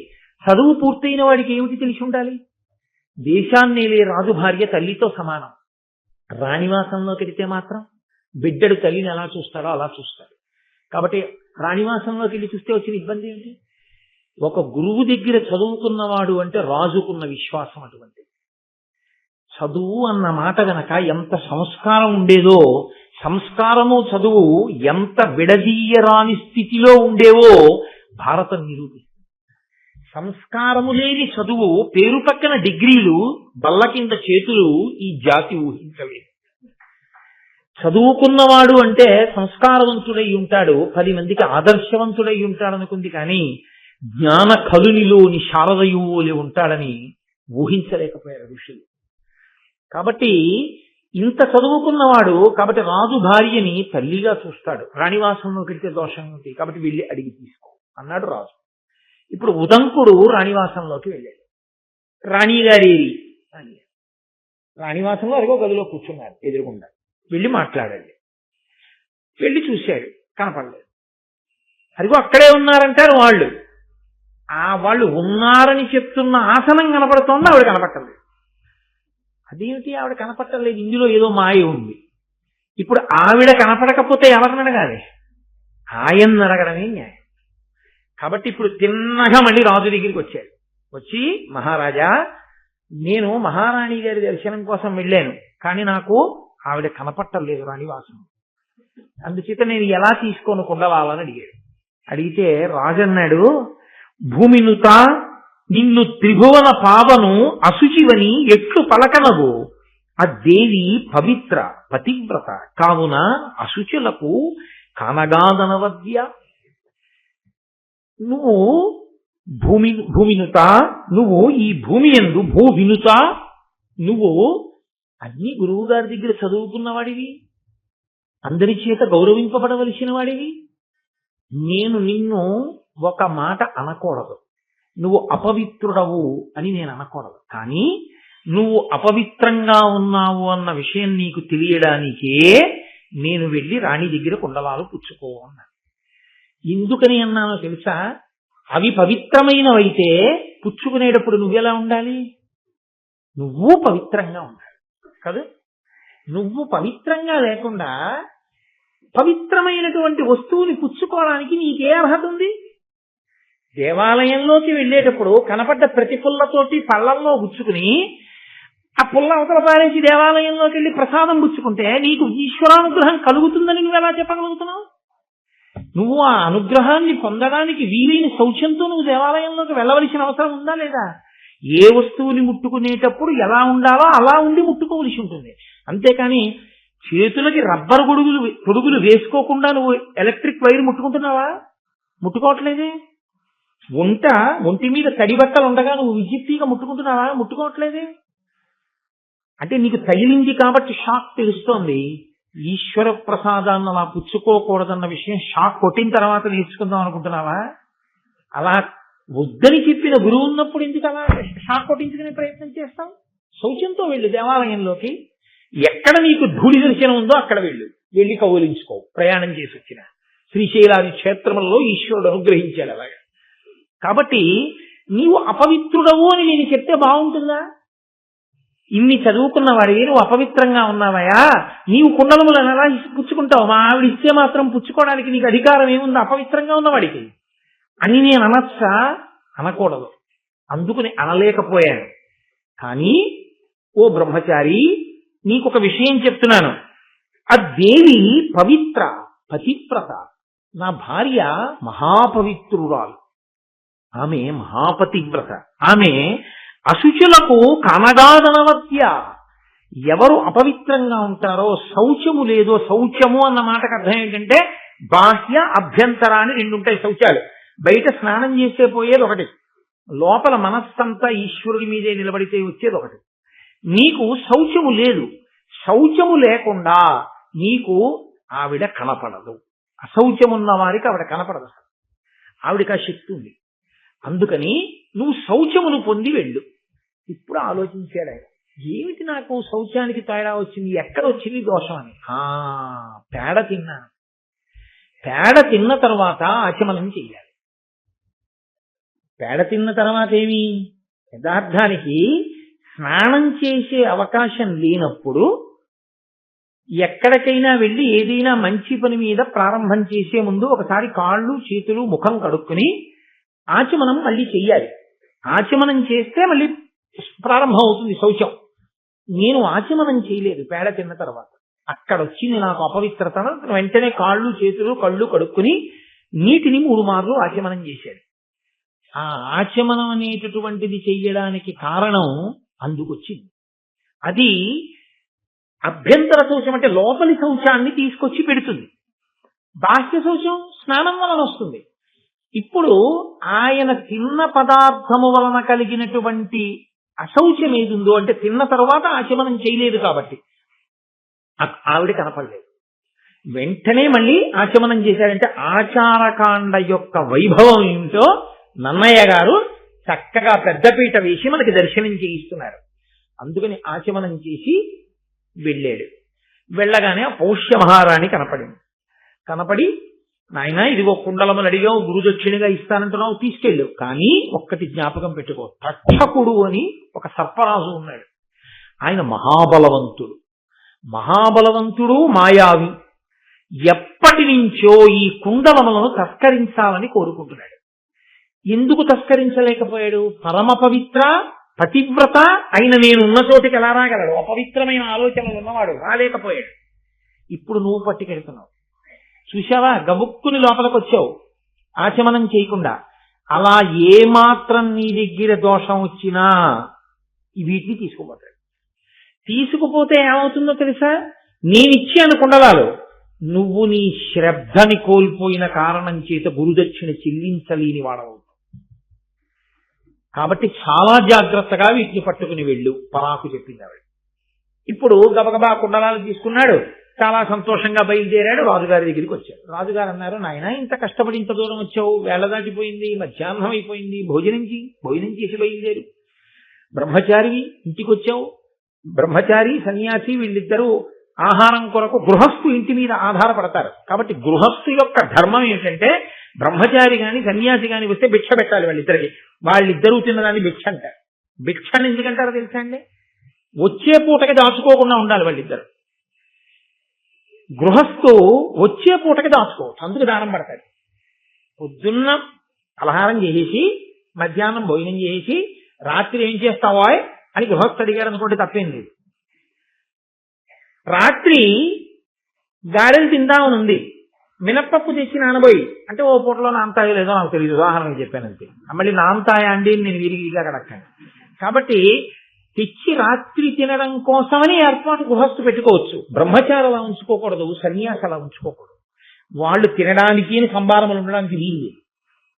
ఎప్పుడు ఆకలి వేస్తే అప్పుడు 4 ఇళ్ల ముందుకెళ్ళి భవతి భిక్షాందేహి అని చేతిలో పడిన కబలం తింటారంతే. కాబట్టి ఇప్పుడు అటువంటి బ్రహ్మచారికి సన్యాసికి భిక్ష ఎవరు పెట్టాలి? గృహస్థు పెట్టాలి. కాబట్టి గృహస్థు ధర్మం. బ్రహ్మచారి వచ్చాడు, వెళ్ళిపోతున్నాడు కుండలాలు తీసుకుని, అన్నం ఎక్కడ తింటాడు? మరి తాను గృహస్థాశ్రమంలో ఉన్నదెందుకు? వచ్చిన వాడికి అన్నం పెట్టడానికే. కాబట్టి అతిథి దేవో భవ స్నాతకం చేసేటప్పుడు చెప్పారు గురువు గారు, గృహస్థాశ్రమంలోకి వెళ్ళేటప్పుడు బ్రహ్మచారి వస్తే అన్నం పెట్టు, అమ్మని జాగ్రత్తగా చూడు, నాన్నని జాగ్రత్తగా చూడని చెప్పారు. అందుకని ఆయన ధర్మం ఆయన పాటించాడు. ఆయన అన్నాడు భోజనం చేసి వెళ్ళు. తాను బ్రహ్మచారి, గృహస్థు పిలిస్తే తినాలి కాబట్టి తింటా. కాబట్టి ఇప్పుడు కూర్చోబెట్టాడు, భోజనం అంతా పెట్టాడు. భోజనం అంతా పెట్టిన తర్వాత ఆయన భోజనం చేస్తుంటే అందులో తల వెంట్రుక వచ్చింది.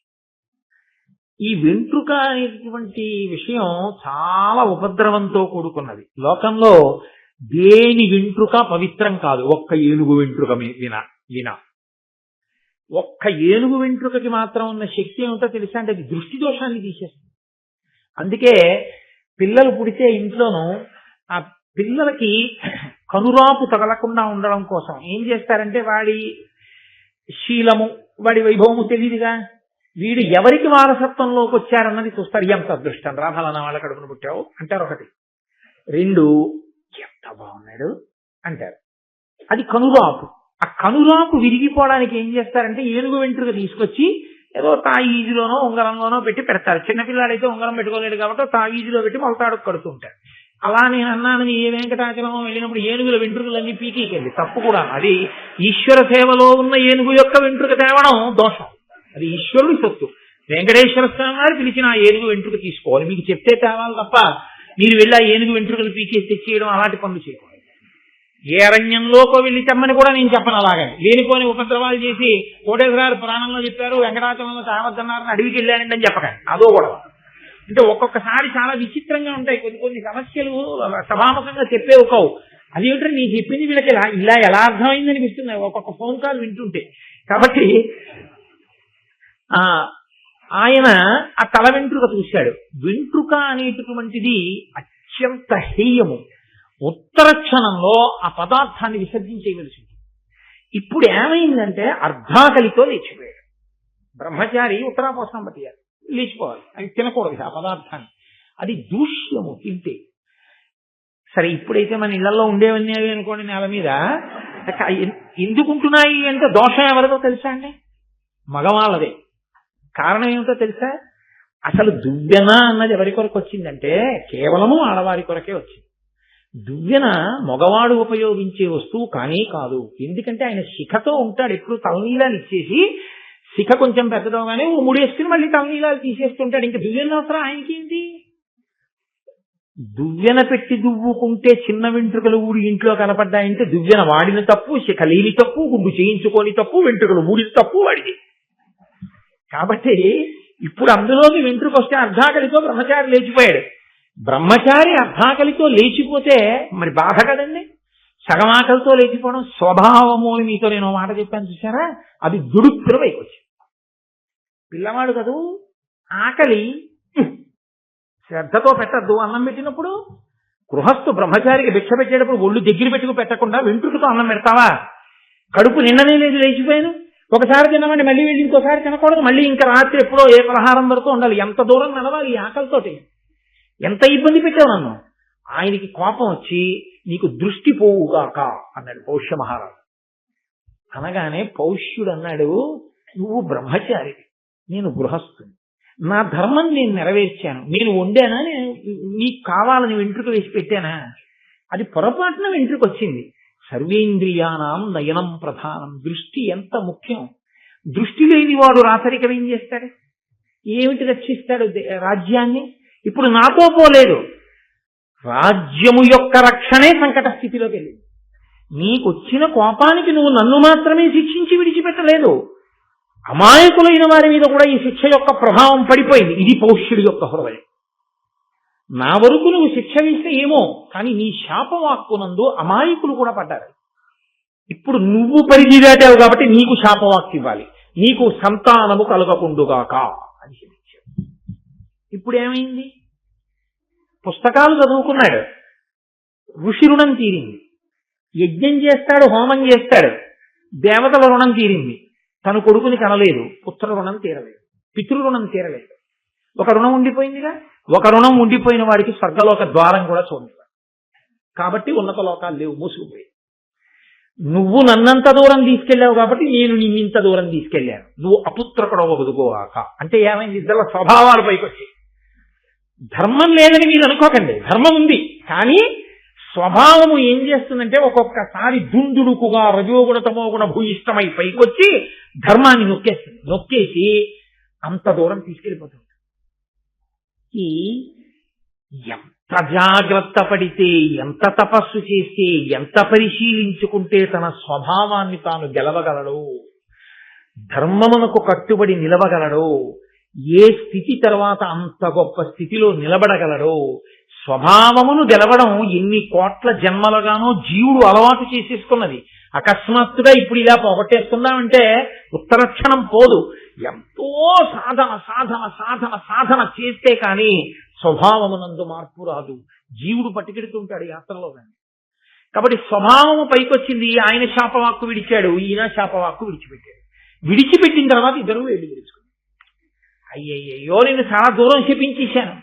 నువ్వు చదువుకున్న చదువు నీకు స్వర్గాన్ని ఇవ్వదు. ఎందుకంటే నువ్వు అపుత్రకుడిగా ఉండిపోతున్నావు. నాకున్నటువంటి ధర్మం, నాకున్న బలం ప్రజల్ని రక్షించడానికి ఉపయోగం లేకుండా చేసి అని పౌష్యుడు అన్నాడు. నువ్వు నీ శాపాన్ని ఉపసంహారం చేసే, నువ్వు బ్రాహ్మణుడవు కనుక ఆ శాపాన్ని ఉపసంహారం చేసేదో కొంతకాలం ఉండిపోయేటట్టుగానో, లేకపోతే తొందరగా అనుభవంలోకి వచ్చేటో, లేకపోతే శాపాన్ని ఉపసంహరిస్తున్నానో అను. వాక్కు యొక్క శక్తిని చెప్తోంది భారతం. అస్త్రము ఎంత గొప్పదో, శస్త్రము ఎంత గొప్పదో అంతకన్నా గొప్పది వాక్కు. మీరు ఓ కత్తి పెట్టి కొట్టారనుకోండి, ఉదంకుడికి ఓ చేయి తెగిపోయి ఉండేది, అసలు ఇంకా వంశం లేకుండా పోయి ఉండేది కాదు. పౌష్యుణ్ణి లాగి లెంపకాయ కొడితే అప్పటికి కళ్ళంబడి నీళ్లు వచ్చి ఉండేవి. కళ్ళే పోయి రాజ్యం పోవలసినటువంటి అవసరం ఉండేది కాదు, ప్రజలు బాధపడవలసిన అవసరం ఉండేది కాదు. వాక్కు యొక్క శక్తి అస్త్రశస్త్రముల శక్తి కన్నా గొప్పది. తొందరపడి తపస్సున్నవాడు వాక్కు విడిచిపెట్టేస్తే అవతలవాడు ఎంత బాధపడిపోతాడో కూడా ఆలోచించవలసి ఉంటుంది. లేదా ఈ వాక్కు ఇలా వచ్చింది అంటే, అంత తపోనిష్టాగరిష్ఠులైన వ్యక్తుల నోటి వెంట వాక్కు వచ్చింది అంటే దాని వెనక ఏదో బలీయమైన కారణం తరువుకుంటూ వచ్చి ఉండాలి. లేకపోతే ఆ వాక్కు రాదు. ఈశ్వరుడు ఆ వాక్కు దీనికో పలికించి ఉండాలి. వెనక ఏదో బలీయమైన కారణం ఉందన్నమాట. ఏది జరిగి ఉండాలి. కాబట్టి భారతం చదువుకోవాలి తప్పదు. కాబట్టి నువ్వు ఉపసంహారం చేయి శాపాన్ని అన్నాడు పౌష్యుడు. ఈయనన్నాడు అలాగే నేను ఉపసంహరిస్తాను, నువ్వు కూడా ఉపసంహారం చేయి అన్నాడు.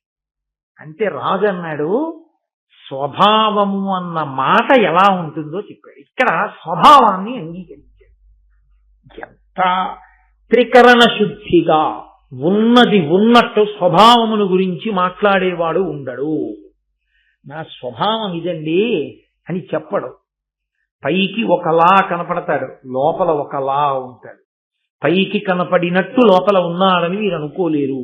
స్వభావం అన్నది చాలా కష్టం. ఇక్కడ పౌష్యుడు స్వభావం గురించి మాట్లాడుతున్నాడు. ఆయన అన్నాడు, నన్నయ్య గారి పద్యాల్లో ఈ పద్యం చాలా ప్రఖ్యాతి వహించినటువంటి పద్యం. అంటే కారణం ఏమిటో తెలుసా అండి? ఏదో రాజు గురించి చెప్పింది, శిష్యుడి గురించి చెప్పింది కదా, స్వభావ వర్ణనం చేసి దాన్ని గురించి చెప్పడమే చాలా కష్టం. అసలు అలా కన్ఫెషన్ అంటారు, ఉన్నదన్నట్టు మాట్లాడడం ఉండదు. రెండు, స్వభావాన్ని గెలవడం ఎంత కష్టమో చెప్పు. కాబట్టి ఆయన అన్నాడు, నిండు మనంబు నవ్యనవనీత సమానము పల్కు దారుణాఖండల శస్త్రతుల్యము జగన్నుతా విప్రులయందు నిక్కము ఈ రెండును రాజులందు విపరీతము కావున విప్రుడోపు ఓపండతిశాంతుడయ్యు నరపాలుడు శాపము గ్రమరింపగం. ఆయన అన్నాడు, నిండు మనంబు నవనీత సమానము పల్కు దారుణాఖండల శస్త్రతుల్యము జగన్నుత విప్రులయందు. బ్రాహ్మణులు గొప్ప తపస్సు చేసి ఉంటారు. వాళ్ళ మనసు నవనీతంలా ఉంటుంది, అప్పుడే తీసినటువంటి వెన్నముద్దలా ఉంటుంది.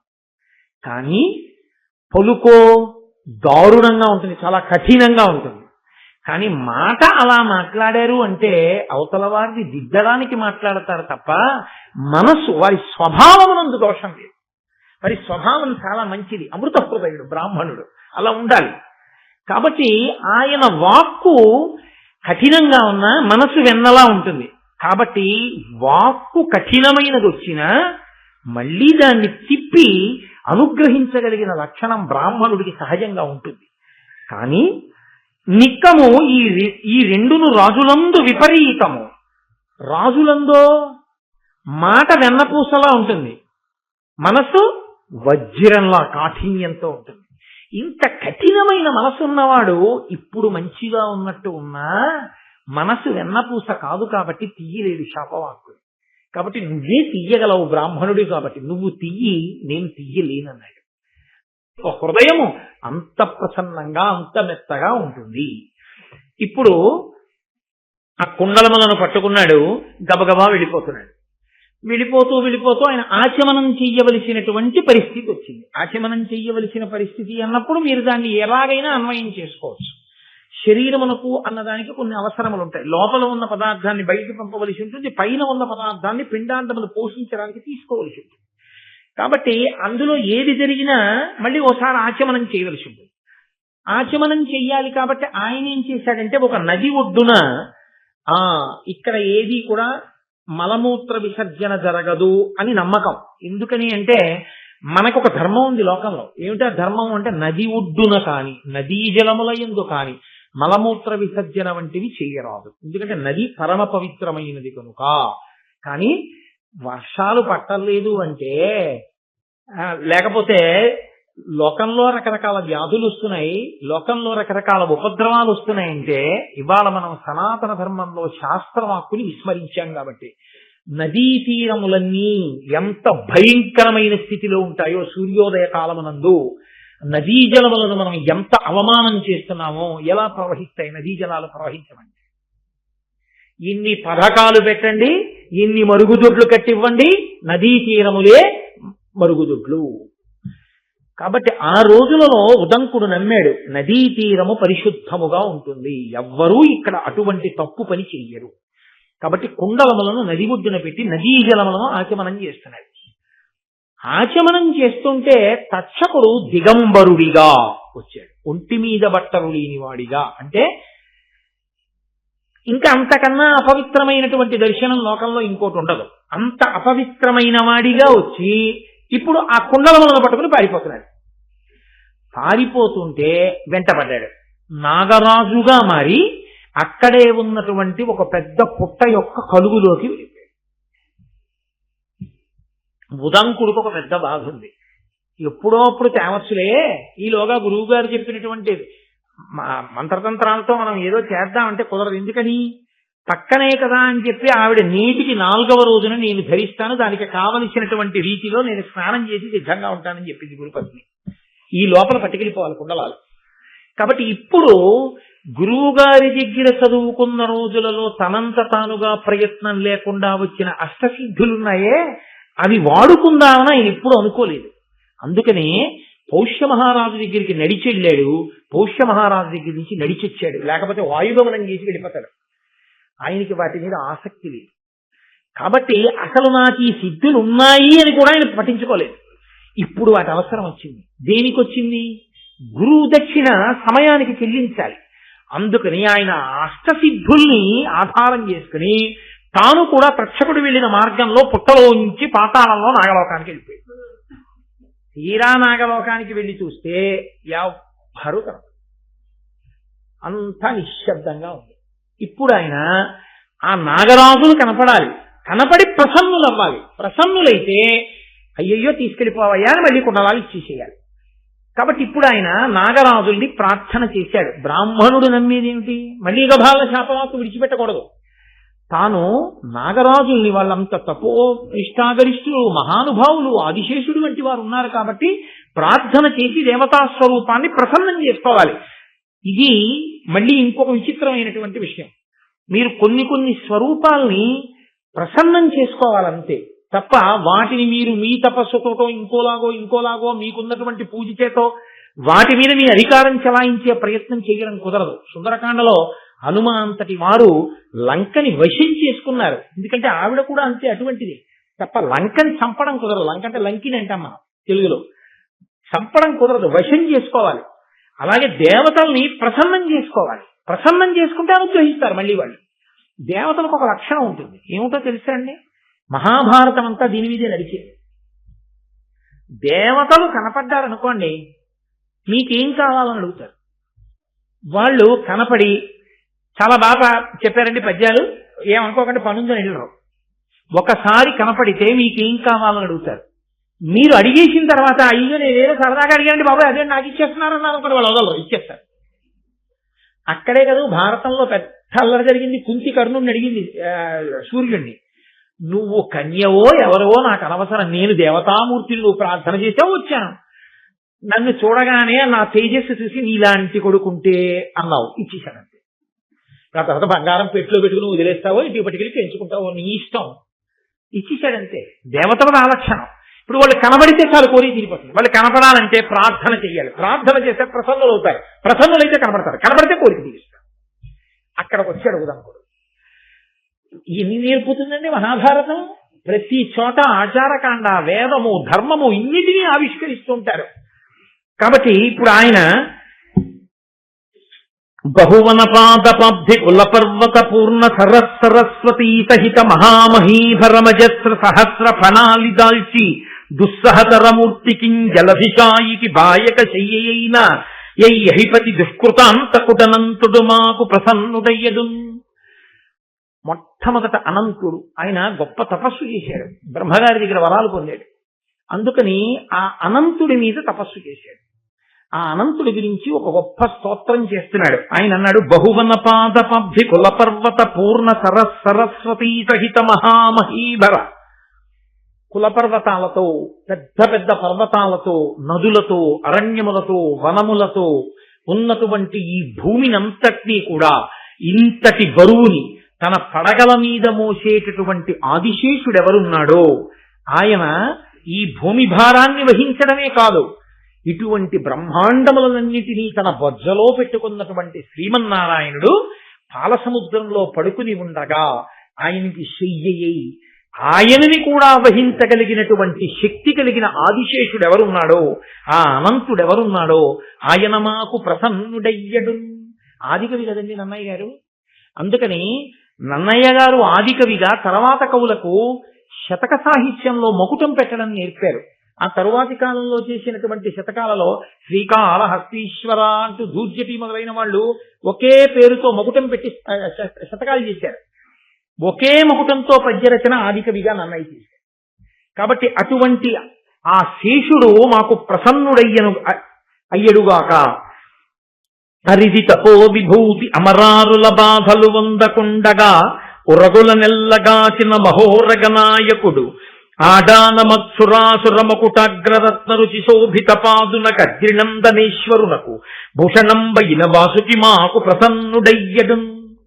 ఆయన ఏ జాతిలో పుట్టాడో ఆ నాగజాతి ఇబ్బందులు పడకుండా, దేవతల వలన రాక్షసుల వలన ఆపదలు రాకుండా గొప్ప తపస్సు చేసి దేవతల చేత రాక్షసుల చేత కూడా నమస్కరింపబడేటటువంటి లక్షణం ఉన్నవాడు. దేవతలు రాక్షసులు కూడా నమస్కరిస్తుంటే ఇరువురి యొక్క తల్ల మీద అలంకారము చేయబడినటువంటి కిరీటములలో పదకబడిన మణుల యొక్క కాంతుల చేత ప్రకాశించేటటువంటి పాదపద్మములు కలిగినటువంటి పరమేశ్వరునికి ఆభరణముగా భాషించేటటువంటి వాసుకి మాకు ప్రసన్నమయ్యడుగాక.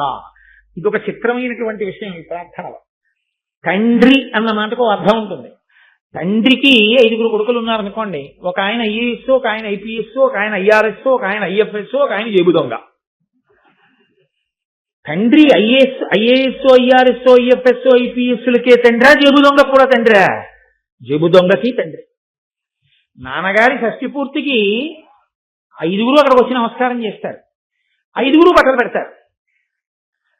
5 జేబు దొంగతో సహా నాన్నగారండి మీరు తప్ప మాకు ఎవరున్నారండి అని నమస్కారం పెడతారు కదా. అంతేకాని లోకంలో వీడు నాకు కొడుక్కాడు నేను వదిలిపెట్టేశాను అనడం కుదరదు. కన్న తర్వాత తండ్రి వాడు గుణవంతుడో గుణం లేనివాడో.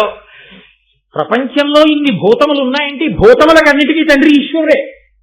జగత పితరవు వందే పార్వతీ పరమేశ్వరవు. మంచి వాళ్ళకి మాత్రమే ఈశ్వరుడు తండ్రి అండి, చెడ్డ వాళ్ళకి తండ్రి కాడండి అనడానికి వీల్లేదు. తండ్రి శాసనం ఏమిటి? జేబు దొంగ ఉన్నాడనుకోండి, తండ్రికి నమస్కారం చేస్తున్నాడు అనుకోండి, జేబు దొంగలు నమస్కారం చేసేవాడండి ఆయన అని మీరు ఆయన్ని తిట్టారనుకోండి, ఇవరే నువ్వు వెళ్ళరా కాసేపు కాకినాడ అన్నాడు అనుకోండి, ఏమైపోతాం మనం. నీకు ఆయన ఏం ఉపకారం చేయగలడు? రే ఇలాగే కూర్చోను కాసేపు అన్నాడు అనుకోండి. ఇప్పుడు తండ్రి గారి మాటకు వశవర్తి ఆ జేబు దొంగ అలాగే కూర్చున్నాడు అనుకోండి, నువ్వు ఎక్కడికి వెళ్ళకు, మీ అమ్మ ఇక్కడే పెడుతుంది భోజనం చేసి, అంటే ఇక్కడే భోజనం చేసి ఇక్కడే పడుకోవు అన్నాడు అనుకోండి. కాకినాడలో ఆ రోజు 1వ తారీఖు జీతాలన్నీ జేబులో పెట్టుకెళ్లే వాళ్ళ జీతాలన్నీ ఇంటికి వెళ్తాయా? వెళ్ళవా? వెళ్ళిపోతాయి కదా. 1వ తారీఖు ఒక్కరోజు ఆయన వదిలేశాడు అనుకోండి, వెళ్ళరా నువ్వు కాకినాడ అన్నాడు అనుకోండి, ఆ నెలలో జీతాలు ఇంటికి పట్టుకెళ్ళిన వాళ్ళు ఎవరు ఉండరు కాదు, వాడు ఒక్కడే పడిపోతాడు అన్ని జీతాలు ఉద్యోగం చేయకుండా.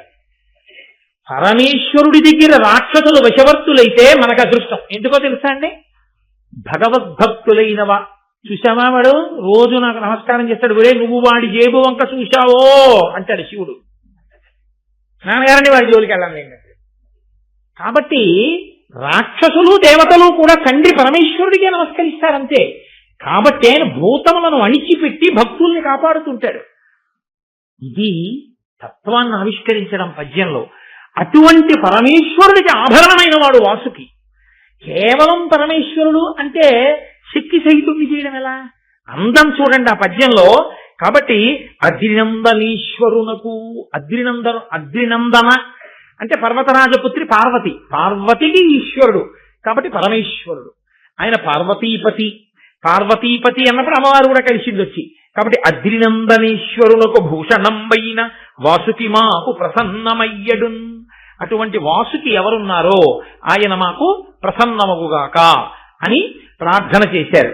చేసి దేవమనుష్యలోకముల ద్రిమ్మరుతున్ విపుల ప్రతాప సంభావిత శక్తి శౌర్యులు అపార విశోత్కట కోప విస్ఫురత్పావక తాపితాకిల విపక్షులునైన మహానుభావులు ఐరావత కోటి ఘోర పణిరాజులు మాకు ప్రసన్నులయ్యడు.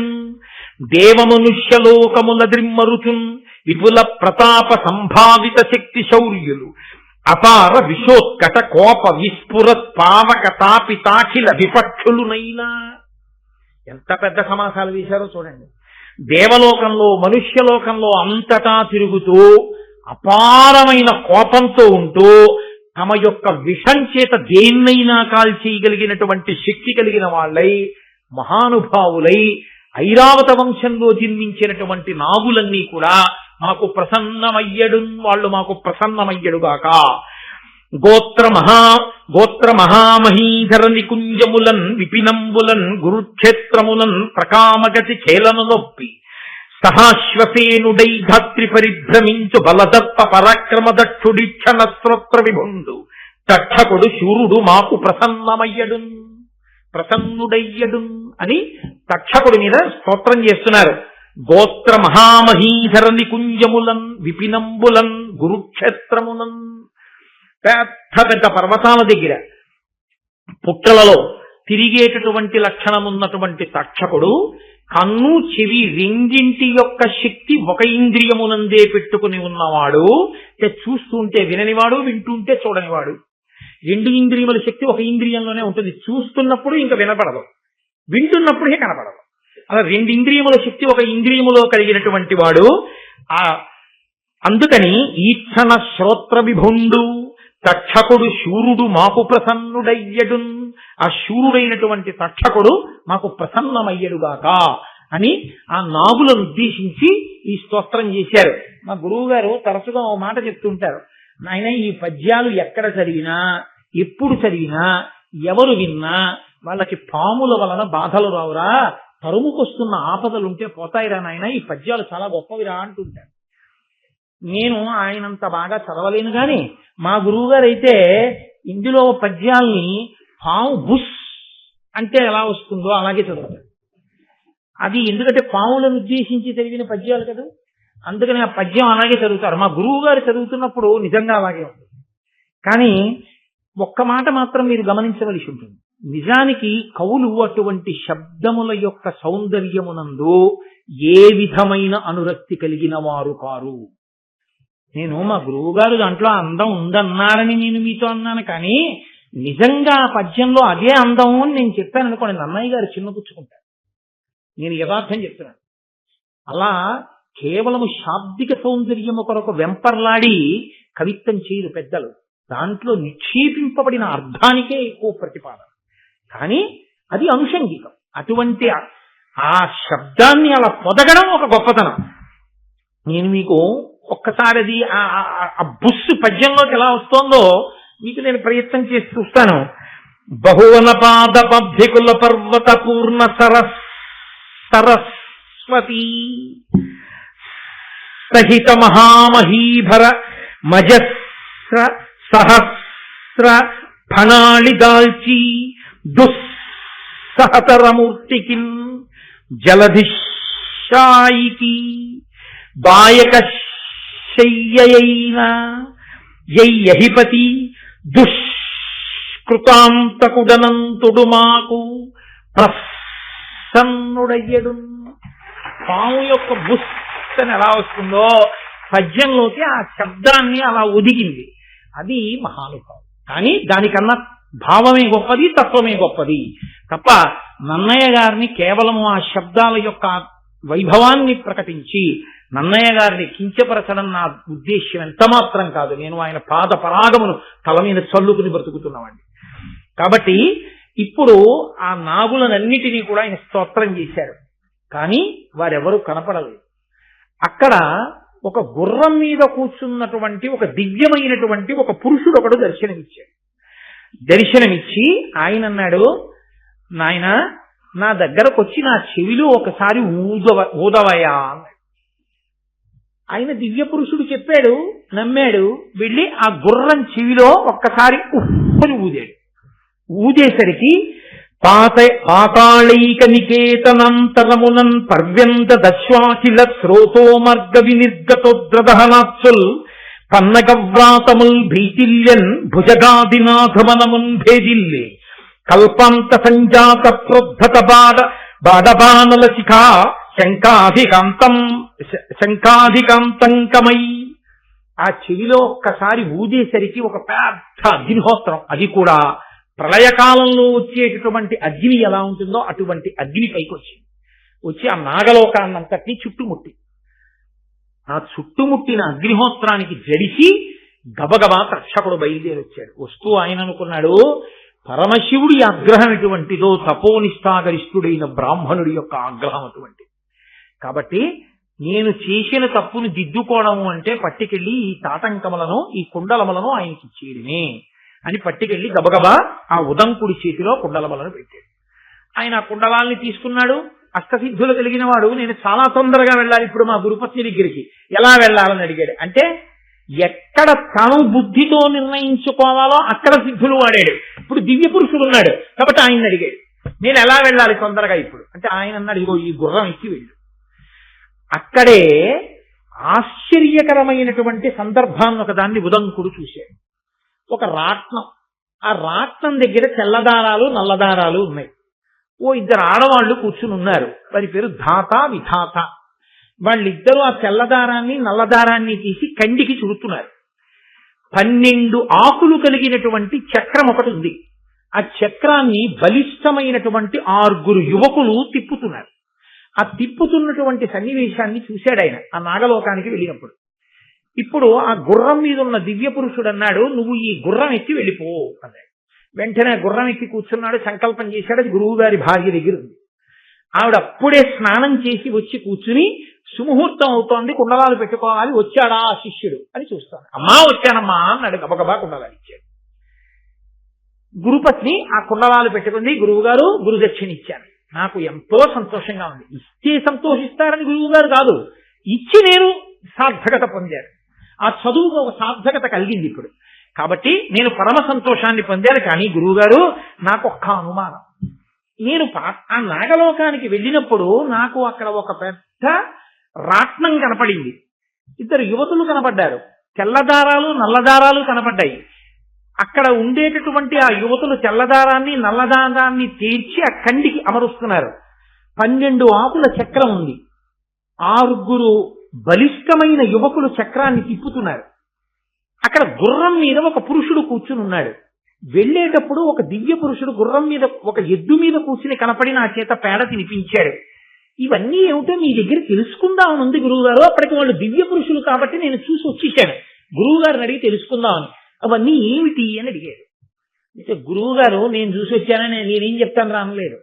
తైలుడు అలవోకగా దాన్ని విడమర్చాడు. ఆయన అన్నాడు, అపురుషుండింద్రుడు అయ్యుక్షమైరావతంబు గోమయం అమృతంబు నాగభువనంబులో గన్న పొలతులిద్దరూ ధాతయును విధాతయు వారి అనువయించు సిత కృష్ణ సంతు రాజిత తంత్రమది అహోరత్రంబు ద్వాదశారములు గలుగు చక్రంబు మాసాత్మ సంవత్సరంబు కుమారులయ్యార్వురు మహిత ఋతువులు అత్తురంగమగ్ని అపురుషుండు పర్జన్యుడు ఇంద్రసఖుడు సన్మునీంద్ర ఆది నింద్రుగాంచి అమృతాశివకుటని కభిమతాప్త సిద్ధి అయ్యనయ్యా. ఆయన అన్నాడు, గురువు గారు నువ్వు గురువుని సేవించావు కదరా, గురువు గారి మీద నమ్మకం పెట్టుకున్నావుగా, గురుదక్షిణ కట్టాలని కదా వెడుతున్నావు నువ్వు. గురుపత్ని అడిగింది అని బయలుదేరావు. నీ యొక్క చిత్తశుద్ధికి మెచ్చుకున్నారు దేవతలు. మెచ్చుకుని అటువంటి కుండలములను తీసుకురావడానికి నీకు ఒక గొప్ప శక్తినివ్వడానికి దేవేంద్రుడు మాయావేషంలో దివ్య పురుషుడిగా ఐరావతాన్ని ఎద్దుగా మార్చుకుని ఎద్దు మీద కూర్చున్నట్లు నీకు కనపడ్డాడు. ఆయన దేవేంద్రుడు. ఆ ఎద్దు పేడ వేసిందే, అది పేడ కాదు, అమృతం. నీతోటి అమృతాన్ని తినిపించాడు దేవేంద్రుడు. దాని శక్తి వలన నువ్వు ఆ కుండలములను గ్రహించగలిగావు. అంత మహాపతివ్రత పెట్టుకున్న కుండలములను చేత పట్టుకోవాలంటే నువ్వు అమృతాన్ని తాగిన వాడవై ఉండాలి. కాబట్టి ఆ కుండలములను పుచ్చుకున్నావు. పుచ్చుకుని నువ్వు వస్తున్నప్పుడు తక్షకుడు వాటిని తీసుకుపోయాడు. నువ్వు నాగలోకానికి వెళ్ళావు. అక్కడ ఒక పెద్ద రాట్నం కనపడింది. ఆ రాట్నం దగ్గర 2 స్త్రీలు కూర్చున్నారు. వారు ధాత విధాత. ధాత అన్న శబ్దానికి అర్థం ఏమిటంటే మళ్ళీ మళ్ళీ మళ్ళీ మళ్ళీ ఈ లోకములో ప్రాణులను సృజించేటటువంటి ఈశ్వరుని యొక్క ఒక స్వరూపమునకు ధాత అని పేరు. ఆ ఈశ్వరుడే ధాతగా ఉన్నప్పుడు ప్రాణులను సృజిస్తూ ఉంటాడు. ఆయన పని ఏమిటంటే చాలా చమత్కారమైనటువంటి పని చేస్తూ ఉంటాడు. జీవుడు మనసులో ఏ సంకల్పం చేస్తున్నాడు, ఏం చేస్తున్నాడు అన్నది రాసుకుంటూ ఉంటాడు. రాసుకుని ఆ కర్మ ఫలితాన్ని అనుభవించడానికి మళ్ళీ ఇంకో కొత్త శరీరాన్ని ఇస్తూ ఉంటాడు. మళ్ళీ పుట్టిస్తూ ఉంటాడు. మళ్ళీ కర్మ చేసిందంతా వ్రాసుకుంటూ ఉంటాడు. ఇదంతా చేసేటటువంటి వాడు ధాత. చేసిన కర్మకి ఫలితాన్ని ఇచ్చేటప్పుడు ఇదిగో ఈ పాపం చేశావు, ఈ ఫలితం అనుభవించు, ఈ పుణ్యం చేశావు, ఈ ఫలితం అనుభవించు. ఆ ఫలితమును అనుభవించడం చేత పాపం పోతుంది, పుణ్యం పోతుంది. మళ్ళీ చేసుకుంటూ పోయావా మళ్ళీ నీ ఖాతాలోకి వస్తాయి, నీ ఇష్టం అని పాపపుణ్యములను కర్మరూపంలో అనుభవింపచేసేటటువంటి ఈశ్వరుని యొక్క శక్తి స్వరూపమునకు విధాత అని పేరు. కాబట్టి ఆ ఈశ్వరుడే ధాత విధాతలుగా నీకు సృష్టికర్తగా, స్థితికర్తగా, తదనంతర ప్రళయకర్తానంతర సృష్టిగా, ప్రళయం చేసిన తరువాత జరిగే సృష్టిగా 3 మూర్తులుగా తిరిగేటటువంటి ఈశ్వర రూపము 2గా నీకు అక్కడ కనపడింది. వాళ్ళు తెల్లదారములు నల్లదారములు పట్టుకున్నారు. అవే అహోరాత్రములు. కాలముగా ఈశ్వరుడు తిప్పుతూ ఉంటాడు ఈ లోకాన్నంతటినీ. ఆ కాలములో తెల్లగా ఉన్న దారాలన్నీ పగళ్ళు, నల్లగా ఉన్న దారాలన్నీ రాత్రులు. ఈ తెల్లదారం నల్లదారం కండికి పెట్టినప్పుడు పటలము, ఆ కండికి పెట్టి తిప్పితే వస్త్రం వస్తుంది. 6 పురుషులు తిప్పుతున్నారు దాన్ని, 12 ఆకుల చక్రాన్ని. ఆ 12 ఆకుల చక్రమే 12 నెలలు కలిగినటువంటి సంవత్సరం. కాలంలో సంవత్సరము ఒక ప్రమాణం ఉపాసన కొరకు కూడా. ఉత్తరాయణం దక్షిణాయనంగా మారుతుంది ఉపాసనలో. 12 నెలలు కలిగినటువంటి సంవత్సరం ఒక చక్రంగా.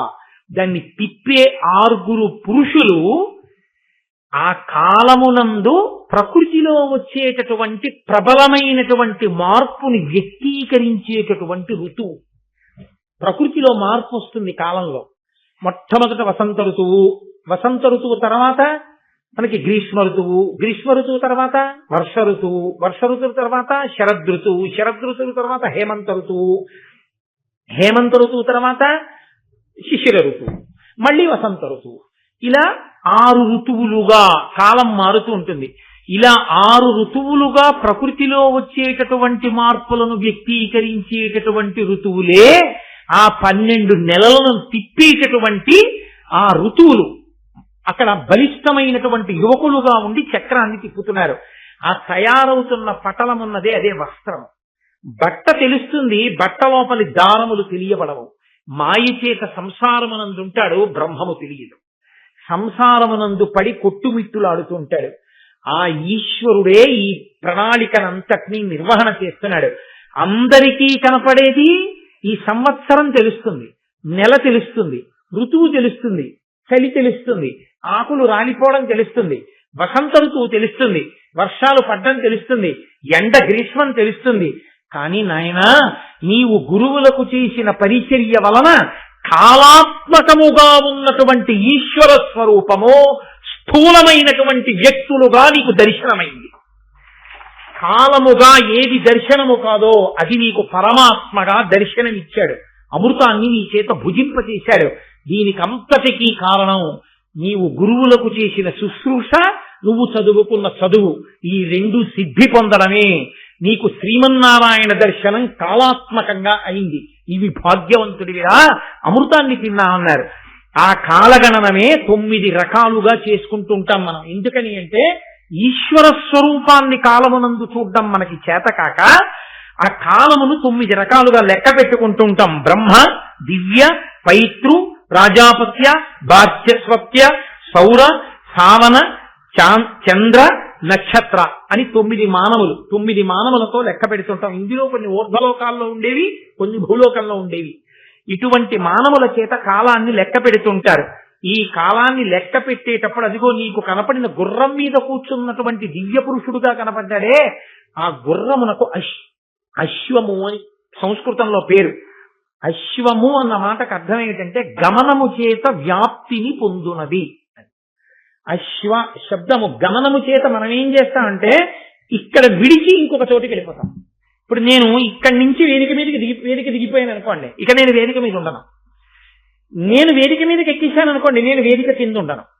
అశ్వ శబ్దానికి అర్థం ఏమిటంటే గమనము చేత వ్యాప్తి పొందుతూ ఉంటుంది. అంటే తాను ఎక్కడికి వెడుతోందో అక్కడక్కడ తాను వ్యాపిస్తూ ఉంటుంది. భూత, భవిష్యత్, వర్తమాన అన్న 3 పేర్లతో ఉన్న ఒక కాలమే అలా 3గా కదులుతూ ఉంటుంది. ఈ కదలడంలో ఈశ్వరుడు వ్యాప్తి చెందుతుంటాడు. ఈ వ్యాప్తి చెందేటటువంటి ఈశ్వరుని యొక్క తత్వము ఎవ్వరికీ కంటికి కనపడదు. కంటికి కనపడని కాలమునందు వ్యాప్తి చెందగలిగిన ఈశ్వరుని యొక్క తత్వము గుర్రం రూపంలో నీకు దర్శనమైంది. నువ్వు భాగ్యవంతుడవు. అదిగో దాని మీద కూర్చున్నాడే ఆయనే అగ్ని, ఆయనే పర్జన్యుడు. ఆ గుర్రము అశ్వస్వరూపంగా ఉన్నటువంటి అగ్నిహోత్రుడు. అగ్ని అంటే మనం అగ్నిని ఆరాధన చేస్తాం. ఆయనే సమస్త ఫలితములనిస్తాడు. కాలమే సమస్త ఫలితములనిస్తుంది మృత్యువుతో సహా. అదిగో దాని మీద కూర్చున్నవాడు పర్జన్యుడు, ఇంద్రసఖుడు. ఆయన వర్షాన్ని కురిపిస్తాడు, లోకక్షేమాన్నంతటినీ చూస్తాడు, స్థితికారుడై శ్రీ మహావిష్ణువుగా ప్రవర్తిస్తాడు. అటువంటి అపురూప దర్శనం నీకు కలిగింది. అందుకే ఈశ్వర వ్యాప్తి చేత భయపడినటువంటి ఆ తక్షకుడు నీకు దర్శనమిచ్చి కుండలములను నీకు ఇచ్చాడు. నువ్వు అటువంటి గుర్రాన్ని అధిరోహించి రాగలిగావంటే గురువు గారి అనుగ్రహాన్ని పొందినవాడు, గురువు యొక్క మనసు ప్రీతి చెందేటట్టు ప్రవర్తించగలిగిన వాడు, గురుముఖత నేర్చుకున్నవాడు, సిద్ధుల కొరకు ప్రాకులాడని వాడు, బ్రహ్మ విద్య వశమైన వాడు, వాడు బ్రహ్మమునే దర్శించగలడు అని ఎదర మహాభారతంలో విశ్వరూప దర్శనం కొంతమందికి అనుగ్రహింపబడితే గురువు గారి యొక్క ప్రజ్ఞ ఎంత గొప్పదో, గురు వైభవం ఎంత గొప్పదో, గురువులు ఈ దేశంలో శిష్యులకు ఎటువంటి దర్శనం అందించారో, దర్శనం అందుకున్న శిష్యుడు గురువుకి వర్ణిస్తే అది ఏమిటో తాను తెలుసుకోలేకపోయినా శిష్యుడికి అలవోకగా చెప్పి గురువు ఆ భగవంతుని యొక్క స్వరూపాన్ని శిష్యుడికి ఎలా అందించాడో ఆ పైలుని యొక్క వైభవాన్ని గురు వైభవంతో ఒక గురువు పట్ల శిష్యుడు ఎలా ప్రవర్తించాలో, గురుదక్షిణ తేవడానికి శిష్యుడు ఎంత కష్టపడ్డాడో, దాని వలన ఎంత అభ్యున్నతిని పొందాడో